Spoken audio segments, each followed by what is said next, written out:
Hi guys, Dennis here from Canoehound Adventures. So we got a couple people on here already waiting. Thanks for coming on in. Who we got on board here? Dambois Wickstead. How you doing tonight? Thanks for popping in. It's much appreciated. Going to perhaps get a little conversation going here about some camping gear. Hi Dee Dee, how you doing? Hello to you.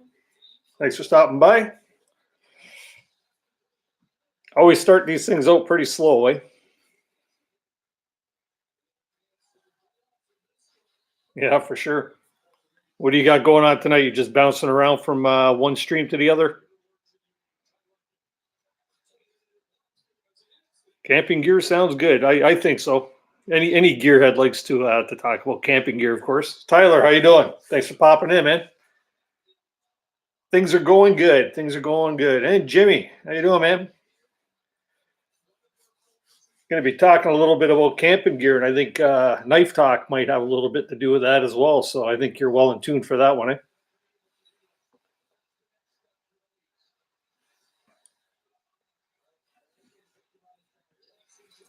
I think next stream that I do, I'll probably be trying some new streaming software so I can get a little bit more going on with the screen, things of that sort. Like to eventually get it where I can actually have interviews with some of you people, and we could feed off of each other's followerships and things like that. So, yeah, you're right, Dee Dee. Smash that like button, people. Be much appreciated. They say it helps. I don't know how it helps, but in the relevancy of YouTube, maybe it'll help get my numbers up a little bit, which is good. So Canoehound Adventures continues to grow here on YouTube and on Instagram and Facebook and Twitter. So if you guys don't follow me on any of those other platforms, it'd be pretty awesome if you could go over there and follow me on those platforms as well.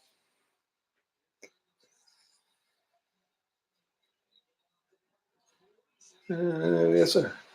Yeah, that's Dan. That's what I've been looking at too, is the OBS. I just want to learn it a little bit before I start dabbling in it, trying to figure out how to get to work with the YouTube thing. I'm still working on how to get those things to connect up together.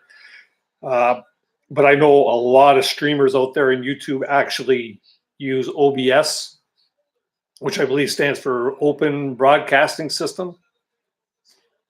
So yeah, I downloaded it here on my Mac, and it's just a matter of playing with it. I've been playing with it there to see how you can actually put like pictures and screens and things like that.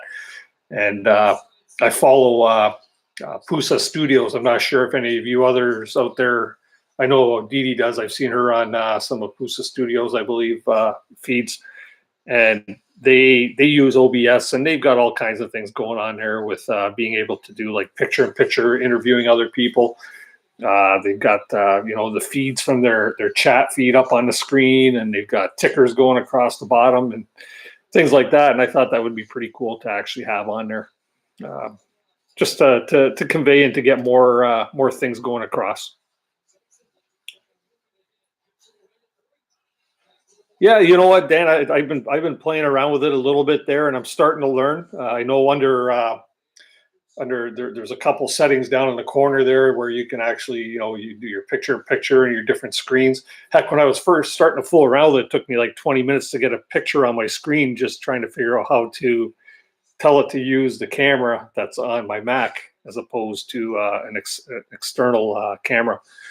But I did get that figured out, and just like even when I'm doing my videos here on YouTube, I try to learn something new with every time I do it, and I'll probably do it the same way with that there, where I'll set it up and I'll start using it, and I'll start, maybe I'll start with just putting a ticker going across the bottom, or maybe get it to superimpose my logo in the top corner or something, and then maybe eventually somebody else I follow there, Joey at My Slice of Heaven Outdoors. He usually plays like his most recent video up here in this corner type of thing, and it just shows his viewers what his videos are all about. So it's a good opportunity to check that out as well. Jimmy, what do you got going on tonight?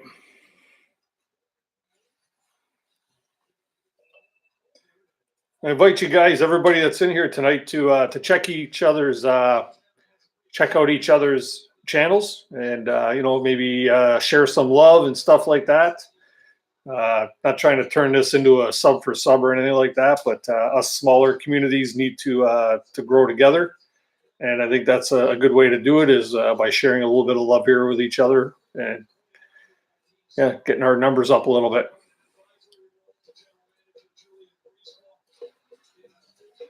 Yeah, you know what, Tyler, it's easy to build up a lot of I guess junk or irrelevant stuff, but whatever you do, from my understanding, do not delete any of your videos. Like, do not delete them. Just turn them private. If you delete a video, I understand that you actually lose the view time hours for that, and you work hard at getting view time hours. So I wouldn't delete them. If you're actually going to get them, if you're going to actually get rid of them, just put them private. If I'm incorrect on that, people pipe up and let Tyler or Tyler Wood Outdoors know there what you guys think on that. But I think that is my findings, is that you do not want to delete it. You don't want to lose those view times.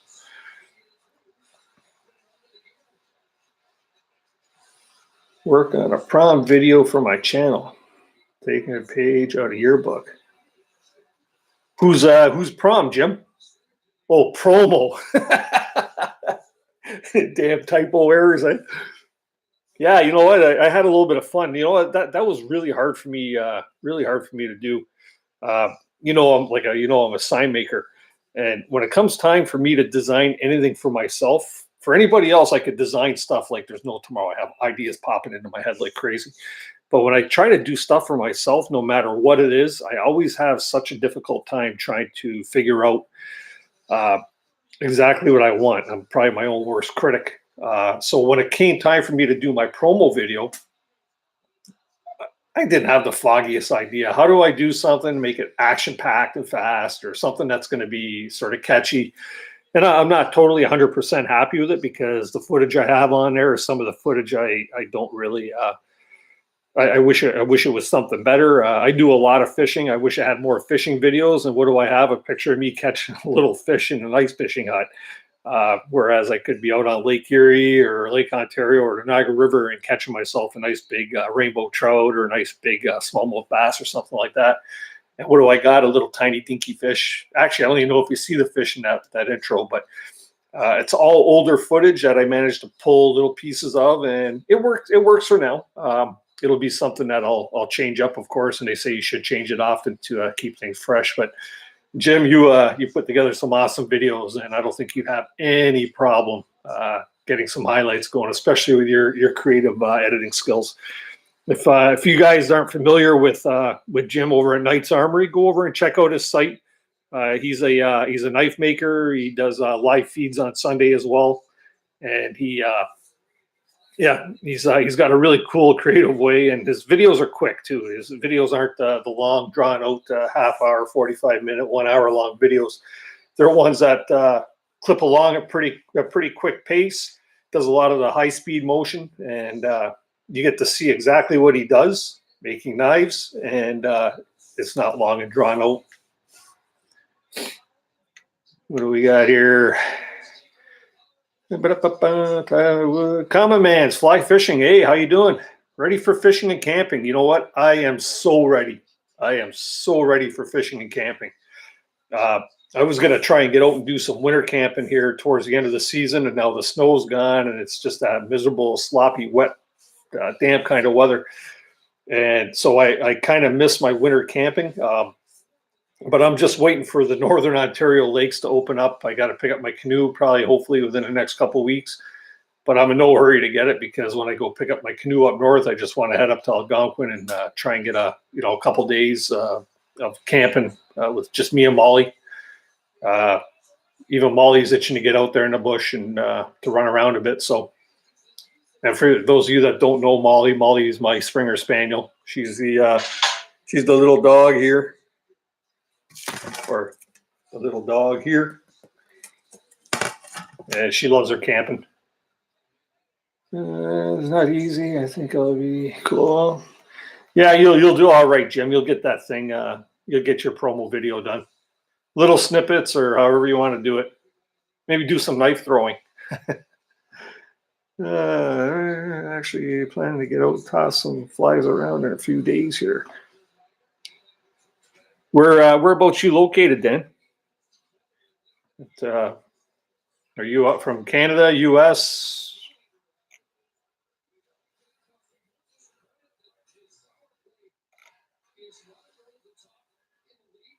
Yeah, Jim, you know what? I think 5 minutes or even under. When I go to a channel and somebody's got a 10-minute or an 8-minute or something like, a long drawn out intro video, if it doesn't catch my attention right away, I kind of lose track of it. And I just, if I'm not interested, then I'm certainly not going to subscribe. If it's a video that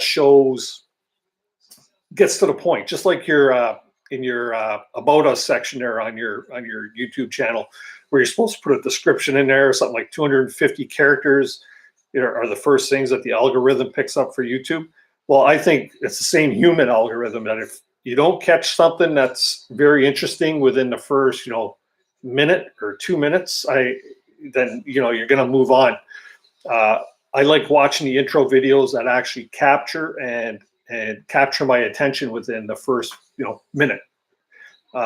Something that's fast, something that's impactful, something that shows some excitement. I know these are probably all the things that my own don't encompass, but that'll come in time. Like I say, I try to learn new editing skills each time I do it, and I'm still learning all this stuff. This is all new to me, even though years and years ago I used to be a videographer and have my own video company that I used to do wedding videos and things of that sort. But totally different animal there for sure.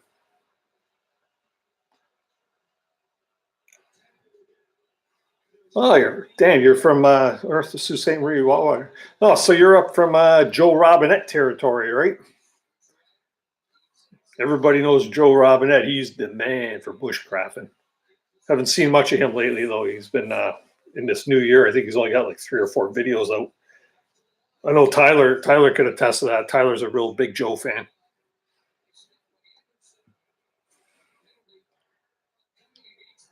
Can you guys hear me okay? I don't know how to judge and tell how my volume is. I got a couple of green dots bouncing on the bottom of the screen, but that's about it. I can't really tell if the volume's all good.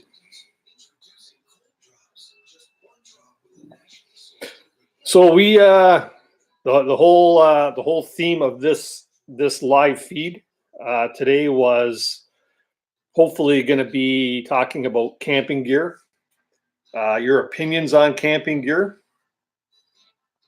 Awesome. Thanks, Dan. You know what, Jim? I'd turn the volume off too. I wouldn't want to listen to me. In the woods with Wolfie. How you doing? Didn't see you pop in there. Sorry. Colorado Fisher, welcome to the house. Thanks for coming in tonight. Yeah, so I got a couple of questions I just want to put out there to you guys and gals about your camping gear. When you go for an outing, whether it's camping or if you're a hiker or you're a cyclist or fisherman or whatever, and you go out for the day or a week or whatever the trip may entail, when you get back, do you Do you go over your gear right away? Do you like pack it away, or do you test it to see and make sure everything's all in good shape? What's your thing that you do with your gear? Do you actually like, get home and clean it right away, or do you just stack it in a corner? Does it stay in a pack or in a bag or in a box? What's the general consensus out there? I can tell you what I do. I can tell you what I do. Dan Bois is French Canadian for In the Woods. I'm Dave. Dave, good to meet you, man. Good to meet you. Oh yeah, I have to make sure I brought everything back with me. Yeah, that's one thing, for sure. You know what? I when I prepare for a trip, I've got an actual list that I've had for years, and that list I've had things added to it, and I've taken things off it. The things that I know I use, I put on the list, and the things that I know I don't use or I rare, like I used to always bring a deck of cards with me, and you know what? Just with the guys I canoe with and stuff, we never it sat brand new in the box for like 7 or 8 years, and finally I said, you know what? I'm just carrying this thing for nothing. And when you're backpacking, portaging, whatever, you're carrying all this gear, and they ounces make pounds, and less pounds make an easier carry. So you want to try to minimize, right? But I've actually put together a pretty extensive list of things that I need, and then it's something that when we have our canoe meetings or our tripping meetings, we usually get together, whether it's two of us or four of us or six of us going on a trip, and we go through the list, and each guy's responsible for bringing a certain amount of things so that one guy's not stuck carrying everything. And being the gearhead I am, I have everything. I have all the gear pretty much. And if it's not the gear, it's a rendition of the gear, right? So I don't have to get stuck carrying everything. We all take our part. But I think that's a video I'm going to put out one day, is just and it'll be a list I can share, and then you guys and anybody else that watches the video can actually uh, take a look at it and build off your own list. And it's my way of assuring that I don't forget any gear at home. And also, when I get back home, I can always check and make sure that I've got all the pieces of gear that I contributed to the trip. And if not, I could say, okay, which one of you guys has my camp stove, or who has my axe, or who has the camp grill. So it's a good way of keeping track of your inventory. But also, when you get back, I always tend to, like, during the trip, I make sure if something is not in good order, say for instance my stove is sputtering or something like that, I make a mental note of that. When I get back, I make sure that's one of the first things I do. Is I'll make a repair to it, or clean the product properly. My last day of packing all the gear before we come home, I make sure all my stuff is clean and orderly. And if it's not, then I know what I have to focus on when I get home. And I like to try and fix those things right away, because if you don't fix it right away, you're going to forget. And then when it comes time, you're going to go to grab for that piece of gear. You're going to go on a trip or something, and then you're going to realize, oh darn, I forgot to fix this thing, and you're going to have nothing but problems with it.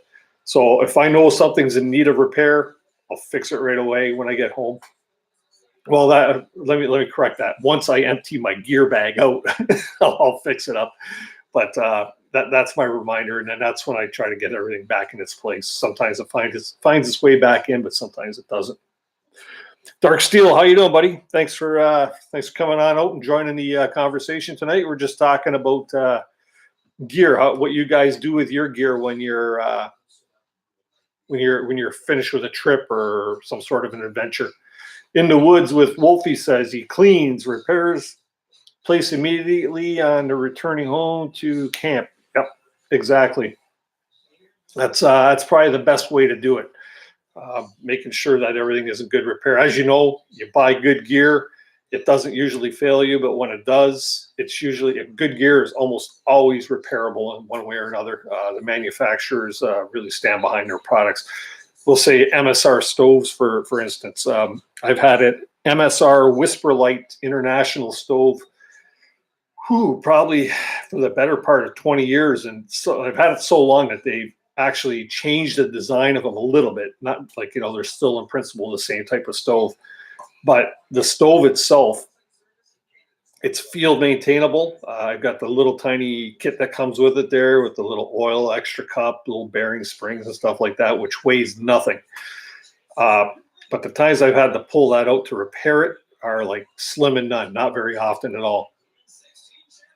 Maybe 2 or 3 times, and it's usually just a matter of shaking it because it's got a little shaker jet pin that pops out any soot or something that might get caught up in there. But it just gives true value where if you buy good camping gear, you're going to have camping gear that's going to last you a long time, and it's going to be reliable, and very seldom will it fail you when you're actually out and needing this thing and needing it not to let you down. So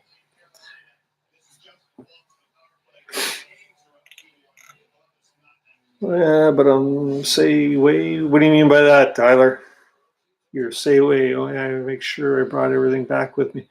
Yeah, you know, you always want to make sure you bring everything back with you. You know what this stuff costs. Gear's not cheap. Not to say you can't buy cheap gear. What's the consensus there? What would you guys prefer? Do you guys and gals? I'm not sure how many ladies we might have in the crowd here, but what's the consensus? What do you guys usually buy for gear? Are you like economy? Are you middle of the road, or are you usually high end gear? I know Tyler there. I just seen on one of his videos there. He just opened up some stuff from the Hidden Woodsman, and we all know the Hidden Woodsman packs are really good quality bags and fire sacks and all the different things that he makes. It's all handcrafted, so we all know that that's good stuff, and that's high end. But when you get high end, you also get the high dollars, right? So your wife buys expensive and you buy cheap, eh? Yeah, you know what? Maybe you should level out that playing field a bit there, Jim. Uh, if anything, I myself am a guy that likes buying higher end stuff. If it seems too good to be true as far as price points are concerned, I will research the heck out of it before I actually buy it or like buy something cheap. Even when it comes to the more expensive stuff, I research the heck out of it, and I want to make sure I'm getting best bang for my buck, of course.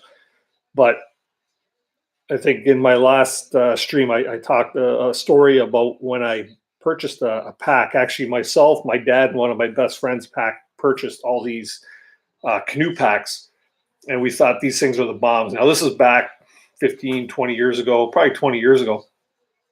And after the first trip with it, they all went back to the store for a refund, every single one of them. And the reason being, well, we paid like $100 at the time for these packs.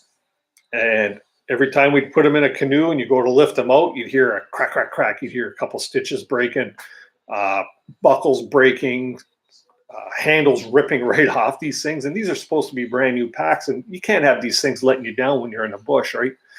So basically, they all went back, and then I chomped the bullet to buy a canoe pack that was at the time around a $480 pack, I believe. So $380, $480. It was quite expensive, and I thought, oh my God, I'd never pay that much money for a pack. Well, I ended up paying that, and you know what? 20 years later, that thing has still never popped a stitch. You'll see it actually if you watch the one video that I have there of a canoe trip. You'll see it in there. It's a red pack. It's a pack made by a company called Ostrom Outdoors, which unfortunately is no longer in business. Bill Ostrom retired, couldn't sell the business, so I guess the business went down with him. But from what I understand, somebody's trying to revitalize the business now, so I'm keeping an eye on that. Hopefully the stuff will be the same quality because it's great, great, great stuff. In the woods, good gear doesn't always mean big brand name and big price tag, but you have to get what you pay for in a lot of cases. Yeah, exactly. You know what? That's why it's good to research. In the world of Amazon nowadays, it's easy to do your research. You get to see what other people are saying about it by doing reviews on products. Here on YouTube, you'll see I've got a couple of reviews. I like to try and give honest reviews. I'll test out products. I'm not at the point yet where I'll actually slander a product if I don't think it's good enough. I'll just choose not to do a review on it. But if it's something that I like and it's something that I would use, I would certainly pass on the recommendation to anybody that I know, or like, you know, I put the old Canoehound approved stamp of approval on it. And for what weight that holds, maybe not much, but it just shows that I like my products. I did a review on the Agawa Canyon saw. I don't know how many of you own one of them. I know Tyler's got one that he just had signed by Big Joe himself. But it's really cool to talk about a saw that this thing was like, it's sort of, you know, a miracle with a blade, right? Thing cuts through wood so easily. I've got a couple of different saws that I use, but that one there is quickly taking over as the number one. And of course, I gave it a good review because I really liked it. Hiking Deep, welcome to the live stream and Seth's Adventures. Thanks for coming out, guys. Much appreciated. We're just talking about camping gear and, you know, cheap versus expensive and good versus bad. And do you keep it maintained and things of that sort. So if you have anything to say there, feel free to pipe in. Back in the woods, does anyone use any sleeping quilts? I bought one from Light Equipment and I like it a lot. Is that a sleeping quilt, like a sleeping bag, or are you talking about an under quilt for a hammock?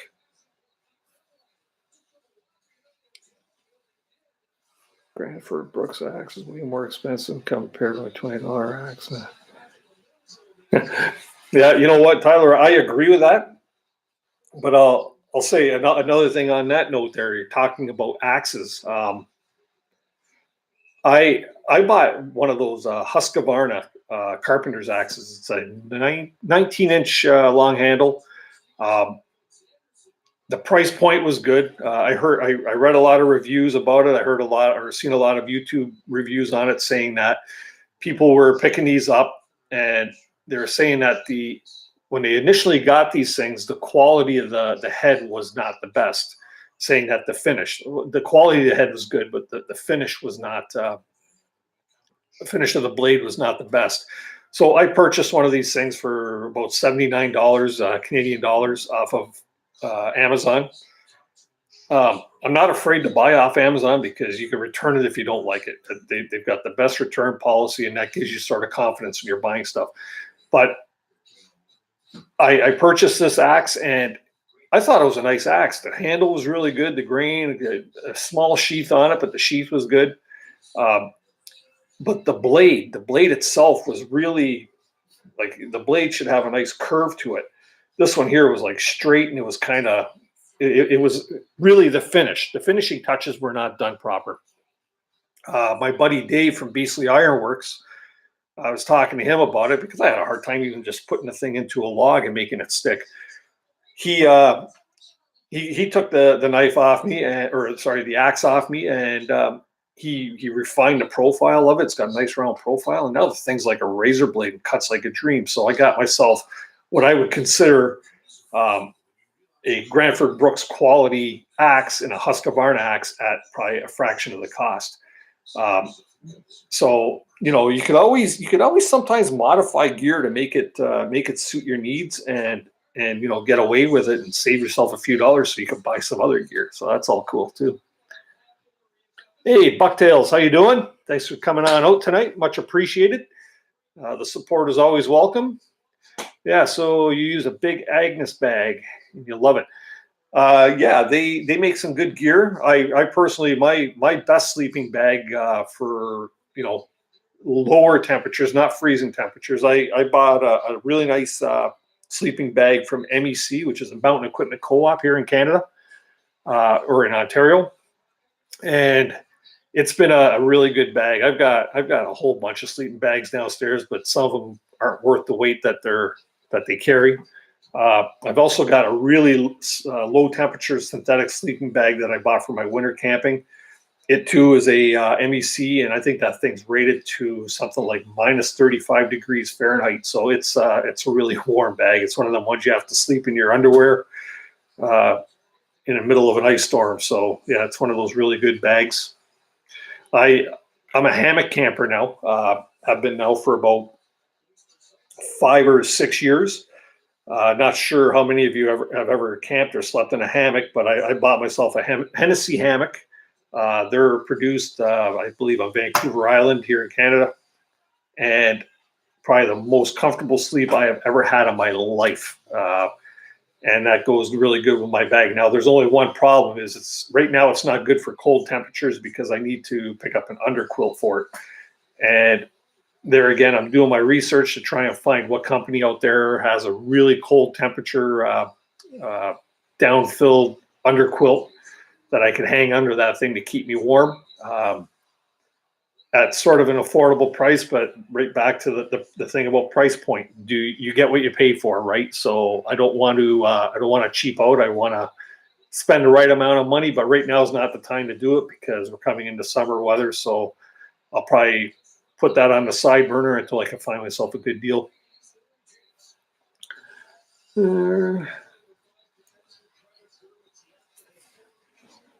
I can stop squinting. I put my glasses on. $155 for a Granford.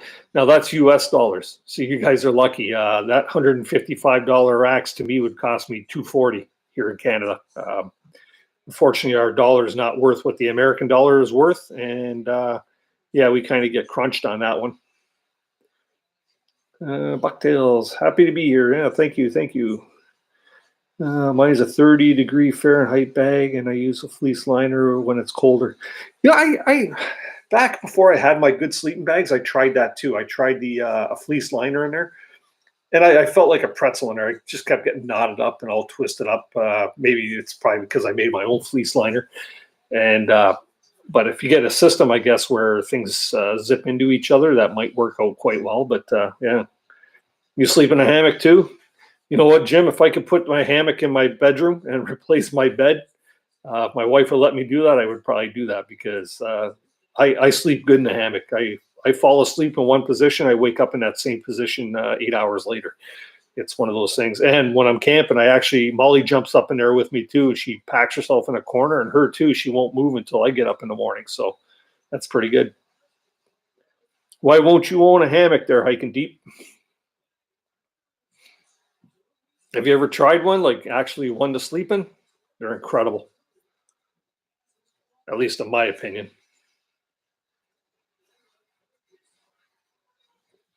Really, you feel confined in one of those things. They might, you know what? I thought that too. But you know what? If you get an asymmetrical hammock, asymmetrical meaning you would sort of lay at an angle in it. It's not confining. I'm telling you, like you actually have a bit of arm room, depending, I guess, on the make of hammock. But you have arm room, and you lay pretty flat. Like that's the whole design of that asymmetrical system, is that it actually flattens you out somewhat. And I find even when I sleep on my mattress, like in bed, I have a hard time with it because I'm flat. I don't know. Maybe I need to be bunched up a little bit. So that's just my take. You know what? It's different strokes for different folks. Some guys don't mind sleeping on the ground, even without an underpad, and they don't mind, that tree branch or that tree root sticking up, or a rock or a pine cone under there. Some people are deep sleepers. Me, I don't know. I'm like the princess and the pea, right? If I feel something under my back there, it keeps me awake all night, and then I'm tossing and turning with the sore hips. I never have that sleeping in my hammock.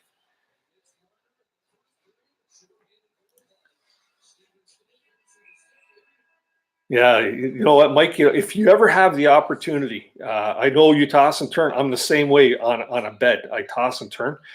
But when I sleep in a hammock, I just to me it is that comfortable that I don't toss and turn. I'm always up, like in bed. I'm always from my back to my side, to my back to my side, and sometimes I think I can log air miles, or log miles for the amount of time I roll back and forth. I never get that in my hammock.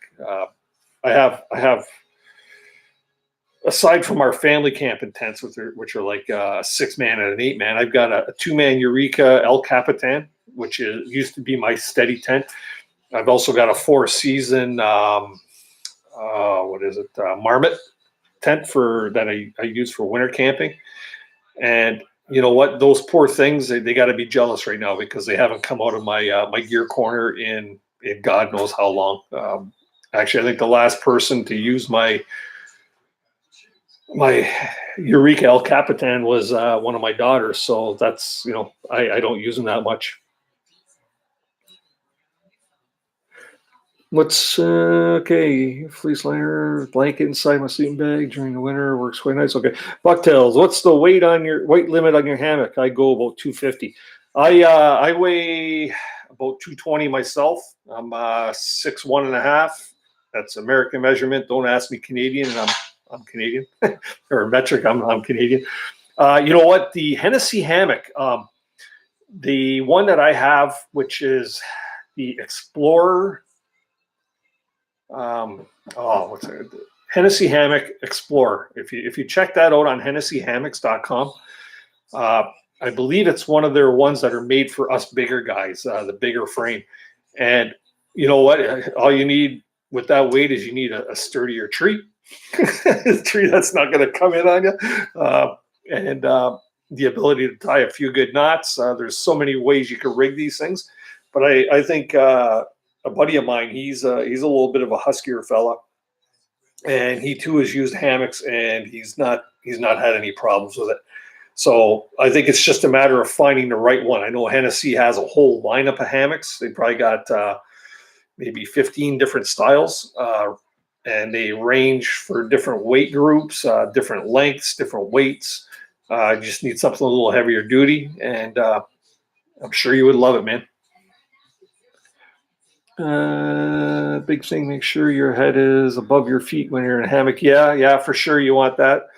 The one thing I find, if you lay in the hammock the right way, you don't have to worry about it too much because you won't slide back and forth if you lay in it, because it kind of flattens you out there, Tyler.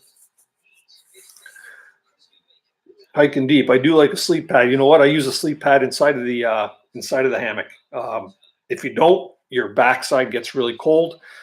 Just because your sleeping bag compresses and you lose all your insulation. This even goes into summertime. It could be 90 degrees outside, and you could be sweating on top, and for some reason your backside will be cold. So I always use my Thermarest. I got a Thermarest Hiker, a Thermarest Scout, which is a smaller pad, and it just insulates me nicely on the bottom and inside the hammock, so that works out well.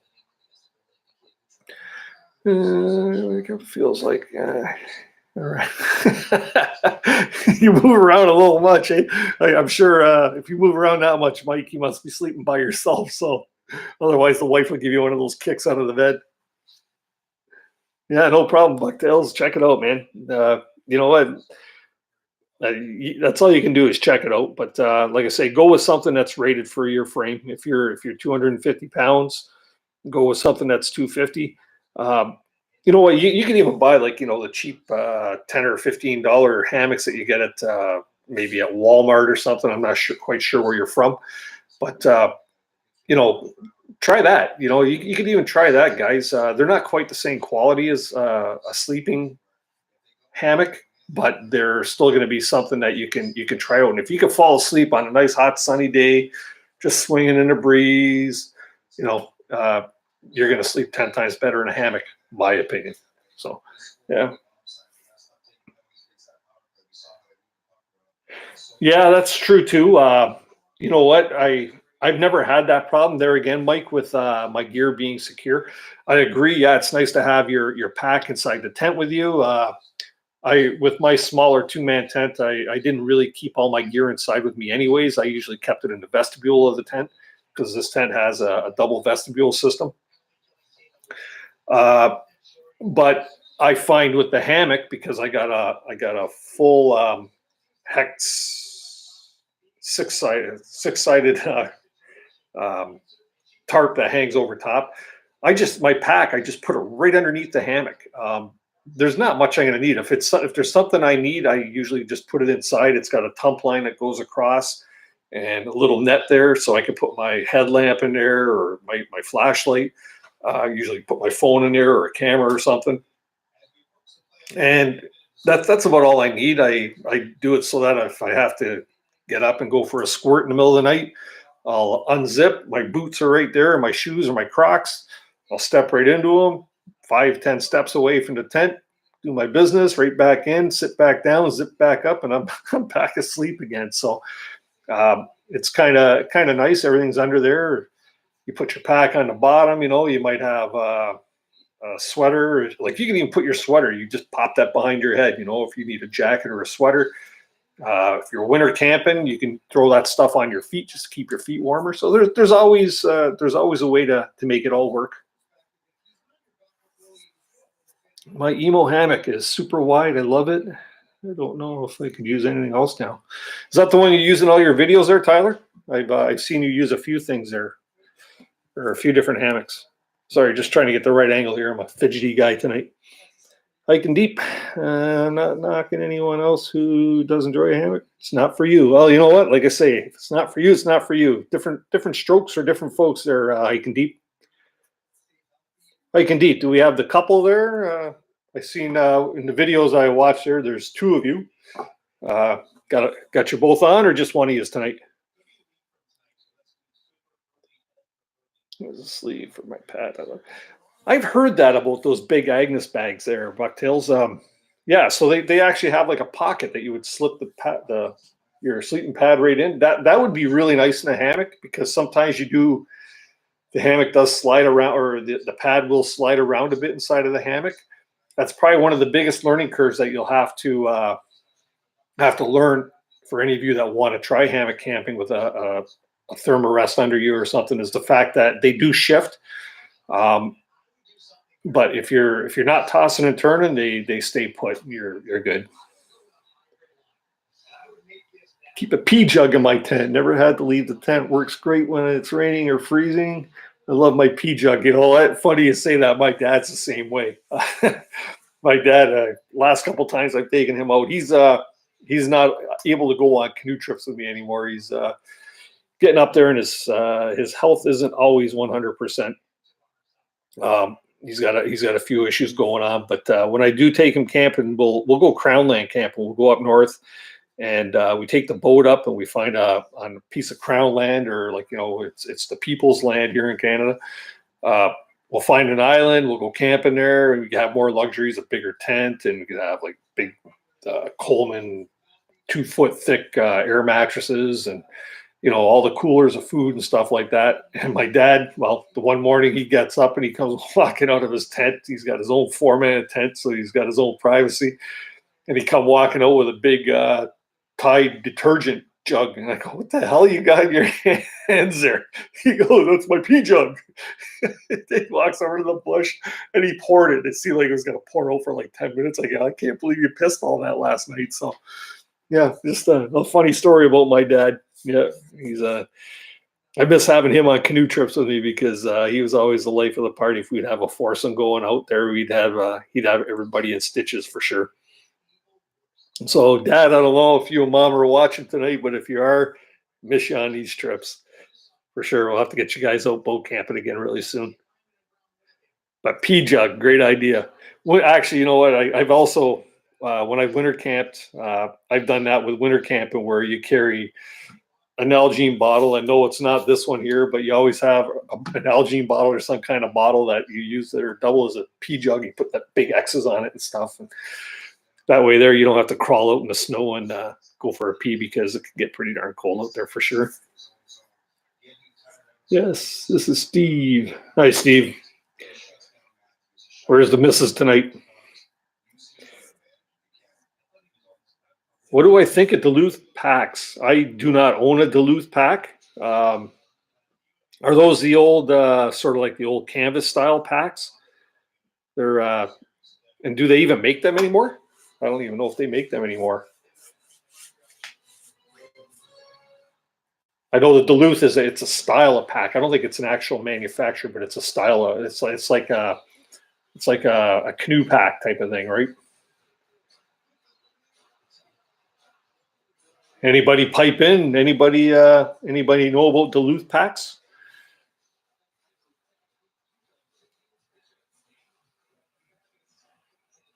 Dark Steel, if you're still in the house, thank you very much for coming out.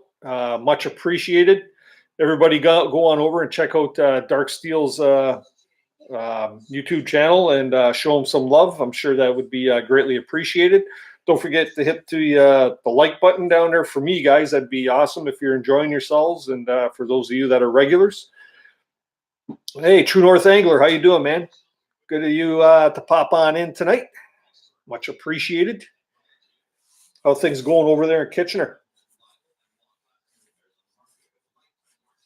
We're supposed to have a nice weekend, eh? It's supposed to maybe rain a little bit tomorrow, and then it's supposed to clear up and get around, what, 13, 14 degrees Celsius, which is kind of nice. That'll give me a chance to get out and hit up the day camp and maybe do a little bit of work out there.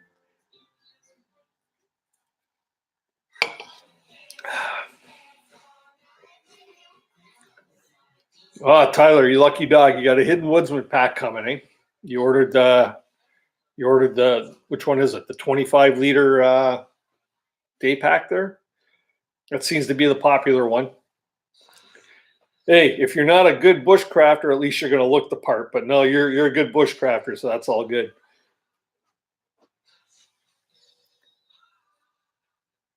Oh, hi, Joy. How you doing? Steve, you better watch yourself. She's sharpening her knife up. You might want to go make her. Might want to go make Joy a tea or something. Keep on her good side while she's sharpening.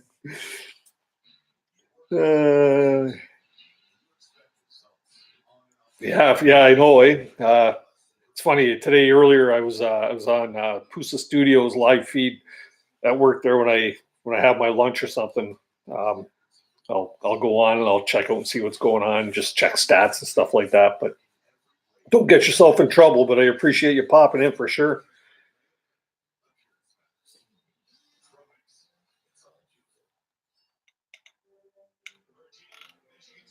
Okay, Seth's Adventure. Yeah, I'm doing good here, man. Doing good. Comments fly fishing. They have a haversack and the day packs, but they do have camping backpack. Yeah, many of you guys use haversacks? I've never used one. I'm still stuck in the days of using a fanny pack, but it's a manly fanny pack. It's one of those MEC ones. It's got a big water bottle holder and it's got a camera pouch and it's also got the big pouch. But if I'm like, hiking along a trail and I come across a nice cedar tree or not cedar, but a birch tree or something or some sort of tinder, I'll actually pick a bunch off and I'll throw it in there with my torch and use that. I've never used a haversack though. Yeah, you know what? I hear the brown trout are running there, True North. They're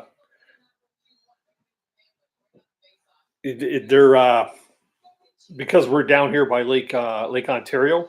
I guess they're running at a bunch of different spots now. I know a guy that's he's a real big fisherman. Like he's got the big fishing rig and the whole 9 yards, and he keeps telling me that they're out and they're running now. So yeah, good time to get going on those. Are they only open? Are brown trout only open on the lakes, or are they open on the rivers too? Is there a different time zone for that? Broke necks, thanks for coming out. How we doing tonight? From Alaska. Very cool. Nice of you to make the trip down. Whereabouts in Alaska are you from? That's crazy.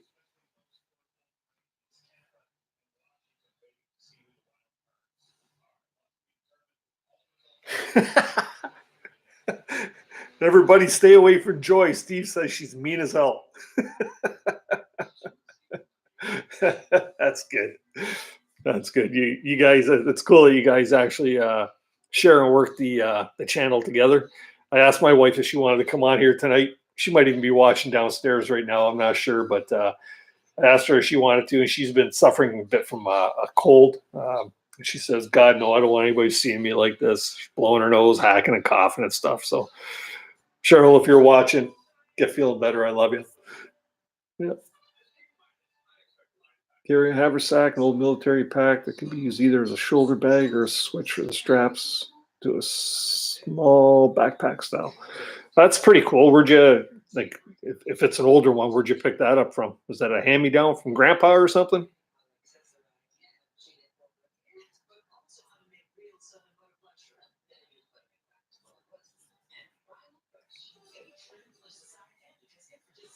Oh, bucktails. True North?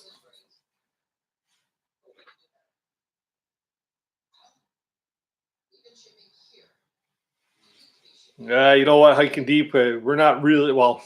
I like to think I'm high end, but you know what? I research it. If I'm buying my gear and stuff like that, I want to make sure I'm getting the true value. Uh, but you know what? I do have some pieces of gear that if you're not using it often, and it's something that's not going to take a lot of abuse because you know you're just using it once in a while on a day outing or something. You know what? It's not bad to have cheaper gear. Or sometimes you're stuck and you're in a pinch, and you know you go, oh darn, I forgot something. I got to go to Walmart and pick it up. It's like it's like having an Nalgene bottle, right? I've forgotten these, and I bought a Gatorade and used a Gatorade bottle for the duration of a canoe trip, you know, for like a week long trip. Usually before I leave, I'll fill up my water bottle with water. I'll put it in the Nalgene bottle holder on my pack, and off I go on the trip, right? And then my first fill is always there because you're not really portaging right away, so you got something to drink. But I've been on them trips where I go, oh, I forgot things sitting here on my kitchen counter, and it's like, well, no problem. You get your first gas station, go in there and buy yourself a Gatorade or a Powerade, and you've got your water bottle. And you know what? Them bottles are just as good as a freaking Nalgene bottle that you'll spend $18, $19 on. So, you know, sometimes you have to be like MacGyver out there. You have to be crafty and you have to know how to make stuff. You know, you can substitute gear. You can not bring pegs and use sticks. You know, whittle yourself a stick or tie down the rocks. There, you know, you don't always have to have the highest price gear for sure.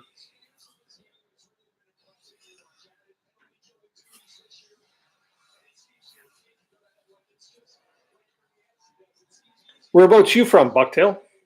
I'm down in Niagara. I'm down around the St. Catharines, Niagara Falls, Welland area. I see you're up in Tilsonburg, which isn't too far from here.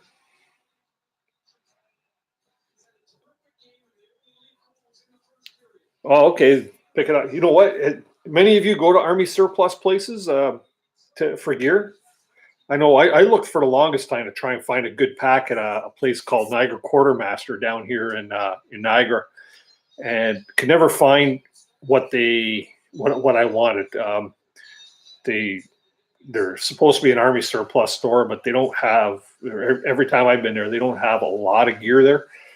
Um, I'd like to jump over to the United States side here because I'm on a border town, so I'd like to jump over, and I guess there's a place in Buffalo that has a large Army surplus place with a lot of gear, and that's where I'd like to go to try and pick up some like MREs because this guy Tyler over here, Tyler Wood, he's big in the MREs, and he always makes them look so good. So I got to try these things and see what all the rage is.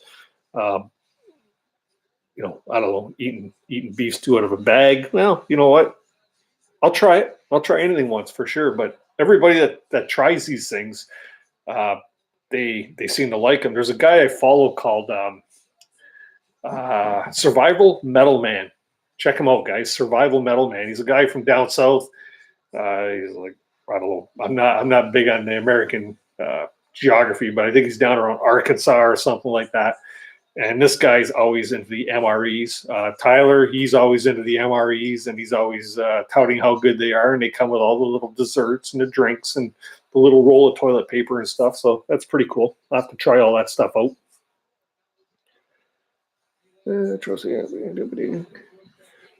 Thanks, Hiking Deep. I'll tell my wife that you said get better soon, unless she's watching. If she's watching, maybe she'll type something on there and say hi. Da-da-da-da. Done with the fire steels. Bucktails. It's a fact, Dennis. Bucktail. Oh, you're from New Hampshire. Okay. I was through New Hampshire there when we were driving back from Eastern Canada. We decided to come back to the United States route and went through New Hampshire and part of Vermont and then up into New York State. I think we started out in Massachusetts. Word I can never say.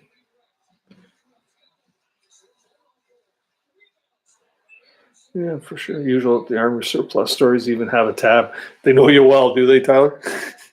Hey, the one thing about stuff in the Army surplus stores, the stuff is tried, tested, and true, right? It's if it's good enough for the Army, it should be good enough for us weekend warriors.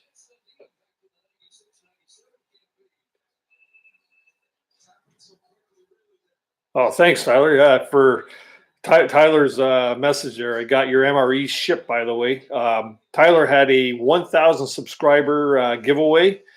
Congratulations there, Tyler, for making 1,000 subscribers. I believe you and I started this YouTube thing about the same period of time, somewhere like just around Christmas here. So we've been at it for about 3 or 4 months now. And you and I started following you when you first started, and I think you started following me when I first started. And Tyler's taken off. He's like I say, he's hit over 1,000. I'm having a hard time scratching at the 400 mark. But Tyler, with the help of superstar phenom Joe Robinette, there he's got Joe, and he had the opportunity to hang around with Joe Robinette in one of his videos at Canoehound.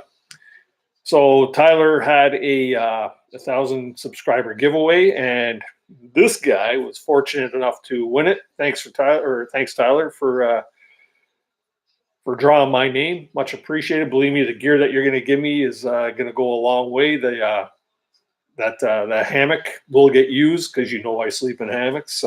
Won't be a sleeper, but I could. It'd be one of those nice hammocks that I could use when I do my boat camping trips and stuff. Maybe with my dad. Maybe I could put him in there, swing the old guy back and forth or something, right? So that's cool. And then these MREs, looking forward to those there. Hopefully you pick me a couple of ones that will make me love them. Yeah. Got a surplus place you go to once in a while there in the woods. Yeah. The MREs I tried out even had Pop-Tarts. Yeah, you know what? I eat Pop-Tarts. My favorite is the s'mores Pop-Tart. Another guy I follow on YouTube here, his name is Sugar Marie. He's a hammock camper, and he's got a pretty successful YouTube channel just called Sugar Marie. SHUGEMERY, Sugar Marie. And this guy, he's a funny character. He's like almost like a performer as well. And he's always talking about Pop-Tarts. So one day I said, I'm going to go buy myself one of these Pop-Tarts. He's always talking about the peanut butter Pop-Tarts, as he calls them. And I decided to check them out. And you know what? I kind of like the Pop-Tarts. They're pretty good. I've got it in a couple of my videos there too. So yeah, hiking deep. Survivor Metal Man, Torn Wolf out of. So you know him. Yeah, it's Survival Metal Man. He's I didn't even know that was his name. I watch his videos all the time, and I follow so many guys that sometimes it's hard to catch everybody's names because some people don't even just tell you their names because they don't want you to know their names. I'm Dennis, by the way. I don't care. But yeah, Survival Metal Man. Yeah, him and I have been going back and forth. We chat back and forth once in a while, and he's been doing a lot of stuff with these Polish, what are they called? Polish Liovus. And basically what it is a from the Polish army, it's a raincoat that if you put two of these raincoats together, you can actually turn it into a 2-man tent. So it's a pretty cool system. And I've been seeing a lot about these things lately. I don't know if any of you have one of these systems, but I guess they're pretty cheap and they're very, very reliable, and they're a great bushcrafting type of camp that you can use for a day outing or something. But I think they're called Polish Liovus. And check out Survival Metal Man there. Tell him Dennis sent you from Canoehound Adventures. And yeah, check out his videos. But he does a lot of MREs as well. Guy's a pretty cool character. He's a guy that be one of those fun guys to have around a bonfire and listen to some of his stories. So yeah. Broke necks. I remember when MREs were new. Is that an old guy joke or something? Yeah, hiking deep. To Tyler, congratulations on the 1,000. Yeah, it's pretty. You know what? It's funny how I follow a lot of guys that are way up there in subscribers, and rightfully so, because these guys have earned it and they have a lot of subscribers because they have content that a lot of people like. A lot of us down here that are like, I guess you could call us almost a basement dwellers because we're all new at this and we're all learning. But you know what? We all seem to be growing at a pretty steady pace.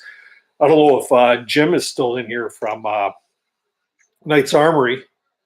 Oh yeah, he is. He's up there a bit there. But Jim just started too, not too long ago. Jim's a knife maker down in Florida, and he's got a really cool site. I got sort of connected with him on both Instagram and on YouTube, and we follow each other there. We've kind of gotten to be pretty good YouTube buddies. Same with Tyler there, and there's a few others that that we frequent each other's other social media sites and message each other and stuff like that. So, I might not know you guys, but feel like sometimes you know these guys, right? So that's a cool thing. Bucktails, thanks, man. Much appreciated. I appreciate you coming out and spending some time. If you have any suggestions, hey, make sure, I'm pretty sure you are obviously subscribed to me. But I mentioned in my last one there that I was going to be doing a giveaway soon too. I'm still working on the details. That's why I haven't had it up. But I got a couple more things I'll be adding to the pack. So just make sure you subscribed and hit that alert button so that you know when I'm having my giveaways, so you can make sure you get in there because I don't want you to miss out on a chance. So.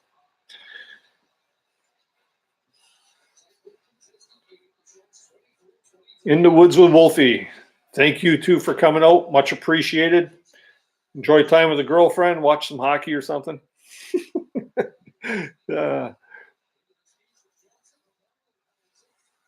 Hiking deep. That's it. They're that cheap. Those MREs. $1.75 to $3 for an MRE. Where do you get them from? Would you get them from an Army surplus store, or are you buying them online, or what's the deal? And why are they so cheap? Are they past due dates or something?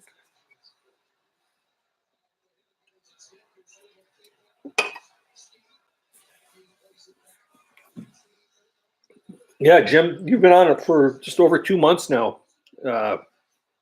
You know what? I think it's awesome that friends and mate on here. Y'all are the best. Yeah, you know what? I'm surprised David's not on tonight. Dave, my buddy from Beasley Ironworks, he's another one I got connected with Jim at Knight's Armory. And I know you guys chatted up back and forth there and follow each other. So that's pretty cool. Eh? It's like a cool friendship. It's amazing how people could actually get connected. It's like guys on here that I wouldn't mind sitting down and having a beer with. You know what I mean? That's all cool.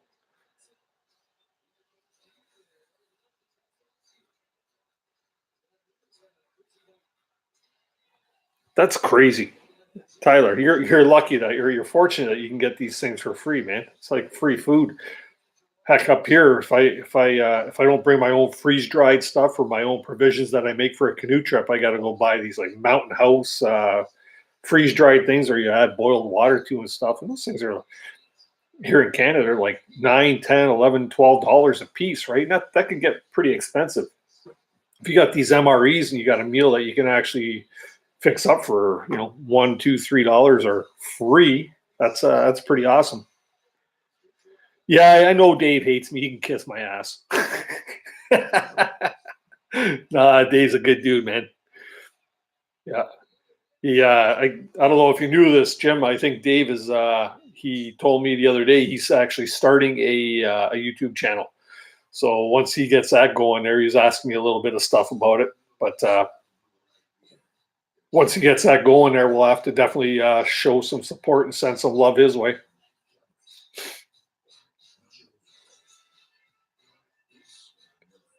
Jim, have you ever met Tyler here? Tyler Wood? He like I say, he's saying that he loves your channel too, so that's cool.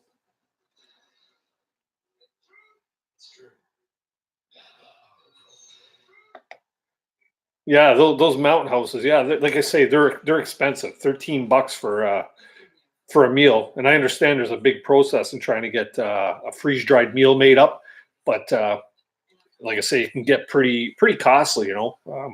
I think I'd rather try and carry an extra steak for an extra day than have to buy one of those. But if you do have a mountain house, try the lasagna. The lasagna is to die for, man. It's good stuff.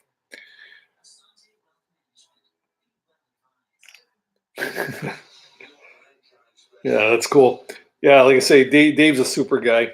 I know him being a sign maker, he'd really like to get out of doing what he's doing, and he wants to really try and make knife making a business. I'm sure it'd be a tough business to get into because there's a lot of work involved, and you can't really. Well, I don't know if you can make a living off of making knives. You might know, Jim, but I know you worked a railway and you got your little knife shop there. But can you really make a living off of making a couple of knives a day?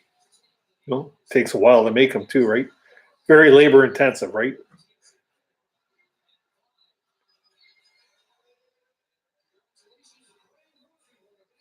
Really, you make more at the flea market than you do at the railway? Everybody likes knives. I think we were talking about that on the last chat. I go to any of the outdoor shows around here, and I've got a few nice knives, and I'm always drawn to knives. Always drawn, like Forged in Fire. I love watching that show. I go to any kind of a show, or if I go to like a local Canadian Tire, or like if I see a knife, I got to stop and I got to look at it. Whether it's a good quality knife or not a good quality knife, I always drawn by the blade.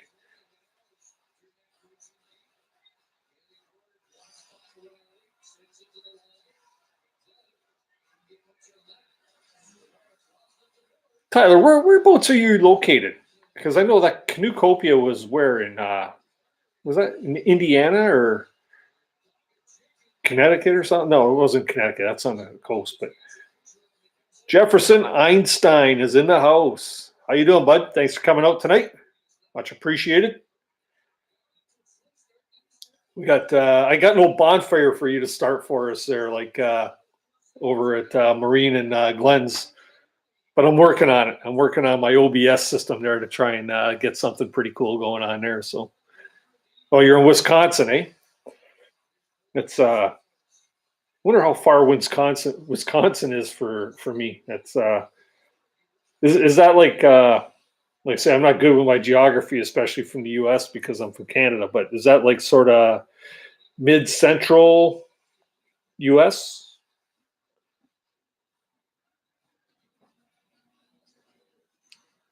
Common man, thank you for coming out, man. Much appreciate your support and joining me here tonight. This is only my third stream, so it's so nice to see some of you guys coming out and checking this out for a rookie streamer.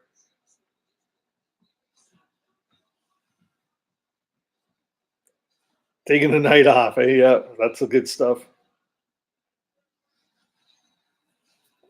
5-hour drive, eh? But, did you? Hopefully, you went and stayed overnight. That'd be a long day driving all the way to 5 hours to go to a show and go to the show and then drive straight back again. Yeah, that would be a long drive for Joe because he's located up in the Sioux. Probably would have been closer for maybe it would have been closer for him before because he used to live in the Windsor area. And he did quite a big move when he moved from Windsor to Sault Ste. Marie. That's like a 8-hour drive, maybe 9-hour drive. No, geez, that'd probably even be more than that. Probably 10 or 11-hour drive for him to make that move from one to the other. So I know he's been spending a lot of time with his family down in Windsor, and I think that's why he hasn't been posting too much. But that's an awful long drive for him to make the trek back and forth, right? But yeah. Joe says 7-hour drive. Yeah, considered Midwest. Okay. Yeah, so that's a little ways away. I guess we probably won't be getting together for a couple beers anytime soon, right? Yeah.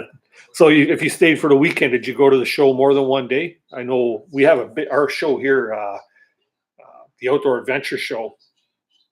It's not a huge show, but it's well represented by most of the manufacturers. So, any gear you want to get, you can find there on sale or something at one point or another. I bought a couple of packs. I bought my Swift canoe.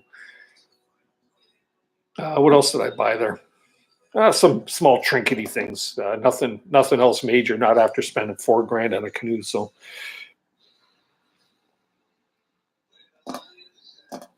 Oh, really? You actually went to dinner with Joe? It was more than just seeing him at the show?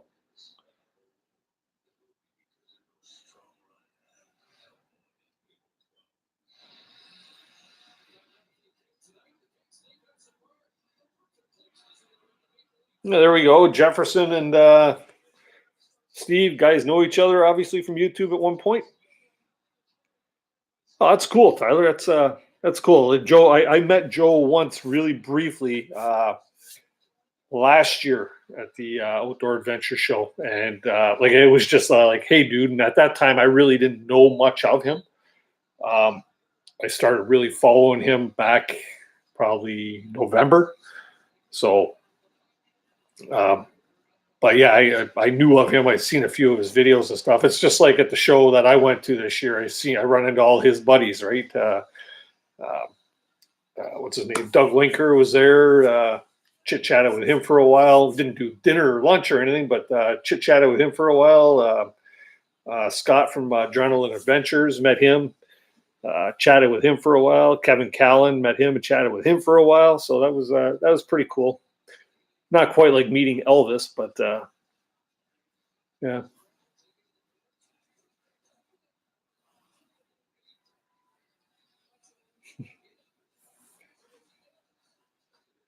yeah. Hiking deep. I think I hooked up with you. Who would that have been through? Maybe through either through Pusa Studios or perhaps maybe Glenna Maureen, Cabin Life with Glenna Maureen. All I know is I come across yours there and I follow you there and enjoy your content. You guys got some good stuff. It almost seems like now I watch so much YouTube. I don't watch a lot of television anymore.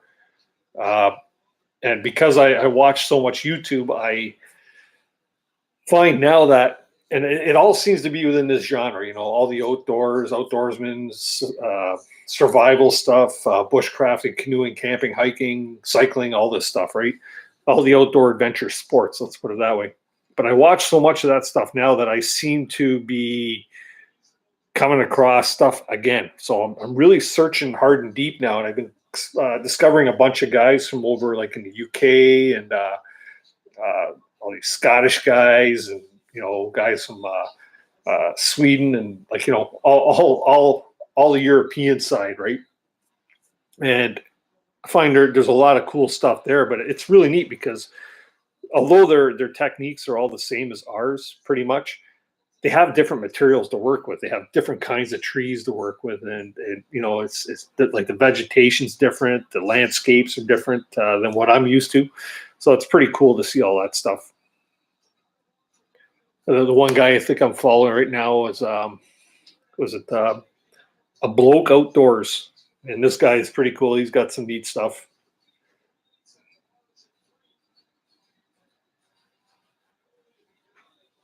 Yeah, you know what? Hiking deep, it's not about having a great attitude. It's about I really enjoy doing what I do. I've been an outdoorsman, mostly canoeing. I do a lot of like mountain biking in the summertime, canoeing, my fishing on my boat. Um, I love the outdoors. I would much rather be outside and playing on a lake or on a river or down a hiking trail or something than sitting in my own backyard. I've got a nice backyard, but I'd much rather be enjoying it out there. And those are the things that make me happy. So when I talk about it and I'm happy about it, that's why, is because I just really have a passion for it. I'm also a football guy, but for those of you that are NFL guys, we have a football league up here in Canada called the CFL, the Canadian Football League. And I got seasons tickets to one of our more local teams, being the Hamilton Tiger Cats. And we get a spinoff of a lot of NFL players that can't cut it up there. So yeah, it might be second rate football, but I got the season tickets, so I go to all kinds of football games in the summer. I can see how I could turn that into a YouTube video somehow. It's all good times. It's all good times. Hey, Joey, my slice of heaven. Sorry, man. I see you slip in here. That's cool. Thanks for coming on out. How's that? How's that bulldozer doing for you there? You really learn how to truck around on that thing, eh? Start taking down some trees and filling in some gullies with that thing.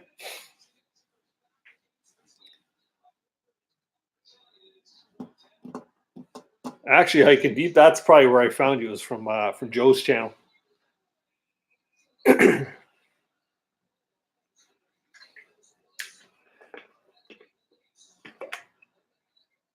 Go Stampeders, hiking deep, eh? Are you silly question. I like asking people where they from. Are you Canadian too, Steve?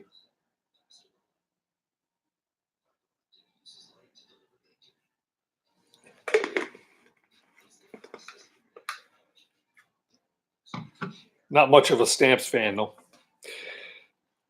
Ski wee wee all the way.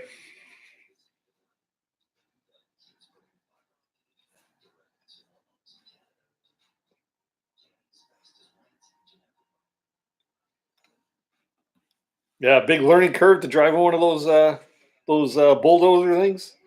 Is that considered a bulldozer? Or is that like a? That's not a front end loader. Front end loader actually has wheels, right? Big boys and their toys. That's all I could say. And speaking of big boys and their toys, here's the flying wonder, Preston Scott. Thanks for coming in, Preston. How you doing, bud? Oh, doing a little bit of flying tonight. This is another fellow y'all need to go check out. Preston Scott 536. Very talented young gentleman here that he's learning the craft or bushcrafting, and I watch his videos. I enjoy him, and I'm actually learning a bit from him too. You know, I've never done a bow drill fire, to be quite honest with you. And a couple of his last videos there, he's been practicing making a mantle and actually getting the whole bow drill thing going.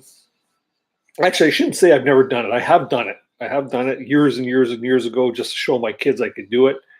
And I was successful. Took a bunch of tries.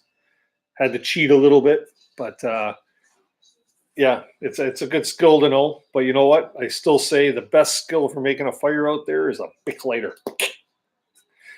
Get that thing going and you get your fire going almost every time. And some dry tinder, of course. I always say Bic lighter first, and then my fire steel second, and rubbing sticks together, I guess, third. But you always carry 2 or 3 Bic lighters with me when I go on a trip. I always got one on me. Always got one in my backpack as a backup, and I always got one in my my kitchen kit, like with my pots and pans, so I could just like quickly start my my MSR stove or something like that. So, and all the other guys usually carry them too, right? And then you never know, have the odd cigar while you're out there or something. Mind you, I don't smoke anymore, so that probably won't happen anymore. Track loader, easy to drive. The hard part's learning what to do with it. Oh, just go push over some rocks and stuff, man. Have some fun. Got an old car? Find yourself an old car and have at it, man. That'll be some fun, Joe. You can make a nice YouTube video out of that one, eh? Promo video and off the bed. Enjoyed it, brother. Jimmy, thanks for coming out, man. Much appreciated. Looking forward to your next video so I can see how that the Joe Show knife is coming along. That'll probably be ready now before you know it. Or is it done now and you just haven't got the video out? But looking forward to that. I love tackle football. The CFL is so fast. I love that the wide receivers can go into pre-snap motion. The hardest job for Canadian football players is the comeback or the cornerback. Yeah, for sure. You know, I that's the one thing I like about the Canadian Football League. I just find with the 3 downs and the bigger field, the game is so much quicker. You know, and the game is not over. You can be down by 21 points and have 2 minutes left on the clock, and you're not out of the game yet. That's what I like about the CFL. It's a really good game. I've been a season's ticket holder for the Ticats now for 5 seasons, I think, and always a good time. We have our big tailgate party once a year. Usually have between 20 and 30 people go out there. We do all the barbecue and food and stuff like that. Carry on, do a little bit of alcohol consumption. And it's always a good time. So, yeah, I love my CFL football. I can deep. I cheat. I use a lighter fire starter logs. Hey, you know what, Joey? I don't think if you're making a fire right? Uh, there's always so much hype on building a fire on YouTube. Eh? Everybody's like, "Oh, it's all got to be about the fire steel, and it's all got to be about using natural tinder." And you know what? It's great to know them skills. I agree with that 100%. You should know and you should be able to practice your skills and learn how to make a fire with battery and steel wool, or using breaking a flashlight, turn it on. You're going to start your tinder, or you're going to rub two sticks together, or bamboo, or whatever. You know what I mean? It's always good to know different fire making skills. But you know what? When I go camping, when we go on canoe trips, I make little fire starters. You know what? Sometimes I would rather get the fire rocking right away and quick and get my food cooking, because I don't want to sit there and struggle making a fire for a half an hour because you got damp wood. If you got something that's got a bit of paraffin wax in it, some dryer lint, and an egg carton or something, and you throw that in there, one quick little match to it, and it's going. But you know what? Sometimes it's fun to build a fire and get that ferro rod going, and scraping off some cedar bark, or using dry tinder from a birch tree, or sap or fat wood or whatever. It's all great skills to know. But you know what? You shouldn't focus your attention to say, I have to make every fire like that. They invented a Bic lighter for a reason, man. It's like, one, either for smoking, or two, for using on camping trips. So I prefer to use a lighter if I can. But I enjoy playing with the ferro rod, of course, and having fun with that and getting a fire going. Every time, you'll see in all my videos, if I don't show you me using a ferro rod or another means of making fire, you can bet that I just pulled the Bic lighter out and flicked my Bic, right? So that's always cool. And fire starter logs are a great way to do it. Those things there, you can break off chunks of that, throw it in a Ziploc bag, and take it with you on a trip. Those things are what, $3, and you're getting a log, that's a foot long or 14 inches long and 6 inches around. That's a lot of fire starter. You know what I mean? And if you just take a knife and you break little pieces of that off, put it in a Ziploc bag, you got a great fire starter. You don't even have to look for birch bark and tinder and blah blah blah. That's going to get your fire going 99% of the time. So that's cool. Yeah, Preston, I am doing awesome. Having a great night. I've had a lot of people drifting in and out. I'm showing I got 14 likes here on the screen. So I appreciate all the thumbs up. We'll see if before I hit the 2-hour mark, if I can get that up to 20 thumbs up. I like that. I like that.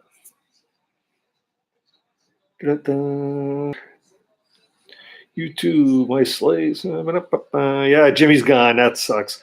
Jim's a good dude, man. I don't know if all of you follow Jim over there at Knight's Armory. I probably already said this, but Jim's got an awesome site. His videos are fun to watch. He's making all these knives. He's doing one for a guy called the Joe Show. This Joe is a retired vet, and he likes to have his opinion known about government issues and all types of political things in the States. So he's voicing his opinion, and he's using YouTube to voice his opinion. So that's awesome.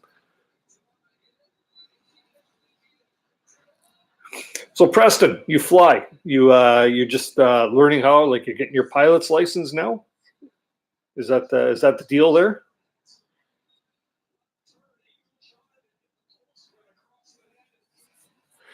Preston says you can make a fire however you want. There's no right way to build a certain kind of fire, but there is no wrong way to build a fire. Whatever works for you is just about practicing different ways. Exactly. That's what I say. You know what? It's neat to know the skills for sure. But you know what? Sometimes when you're in a situation where you need to get a fire going, I've been on canoe trips before where I've had hypothermia setting in because my cousin tipped a canoe when we were trying to rescue him because he tipped his kayak. He come over, he put the pressure on, and it threw me into the water. I bailed instead of tipping over the canoe. The rest of the day chilled off, and by the time we got to our camp, I was like borderline hypothermic. And in a situation like that, you're not going to mess around with a ferro rod. You need to get a fire going. You need to get into dry stuff, and you need to get yourself all taken care of right away. So in that kind of a case, flick your Bic. never mind striking your fire steel. So, Steve, Joy, thank you very much for joining in tonight. Appreciate it. Everybody, make sure you check out Hiking Deep. They got some nice content. Make sure you show them some love there. Smash your subscribe button and their notification, and give them a couple thumbs up and some comments. They got some nice content that I know is right up all of our alley. So that's pretty cool. Show them some love, guys.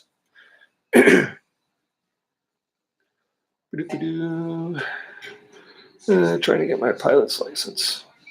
No, you know what, Preston, you're living my dream, man. I have always wanted to fly. Always wanted. When I was a kid, my dad had a friend that had his pilot's license, and he took my dad, my mom, and myself up, and we flew from one local airport to another for a coffee type of thing, and then back again. And ever since that day, I've always wanted my pilot's license. And because I live. For me to get to any really good canoeing place where I can actually go on like a canoe trip, that really for me starts around Algonquin Park, which is probably about a 5-hour drive for me. And I always thought that, I'm going to be 55 this year. I always thought it would be so cool that if I ever owned a cottage up north, that I would get my pilot's license, buy myself a plane or lease a plane or whatever, and I would fly up north rather than driving to 5, 6, 7 hours. Get there a lot quicker by plane, obviously. But that's never come to fruition because, one, I probably can't afford a plane. They're not too cheap, especially like, even planes that are like 1960, planes as old as I am, and they're still like, $50,000, $60,000. The amount of maintenance that they take to keep them in the air. So, but the fact that you're getting your pilot license, man, that's that you're very privileged. That's very cool. Who knows? It could turn into a career. I don't know what you want to be when you get older, but that's pretty cool, man. You open a lot of doors to yourself if you have your pilot's license. You must have somebody in the family that flies too for you to be taking this. Is that the case?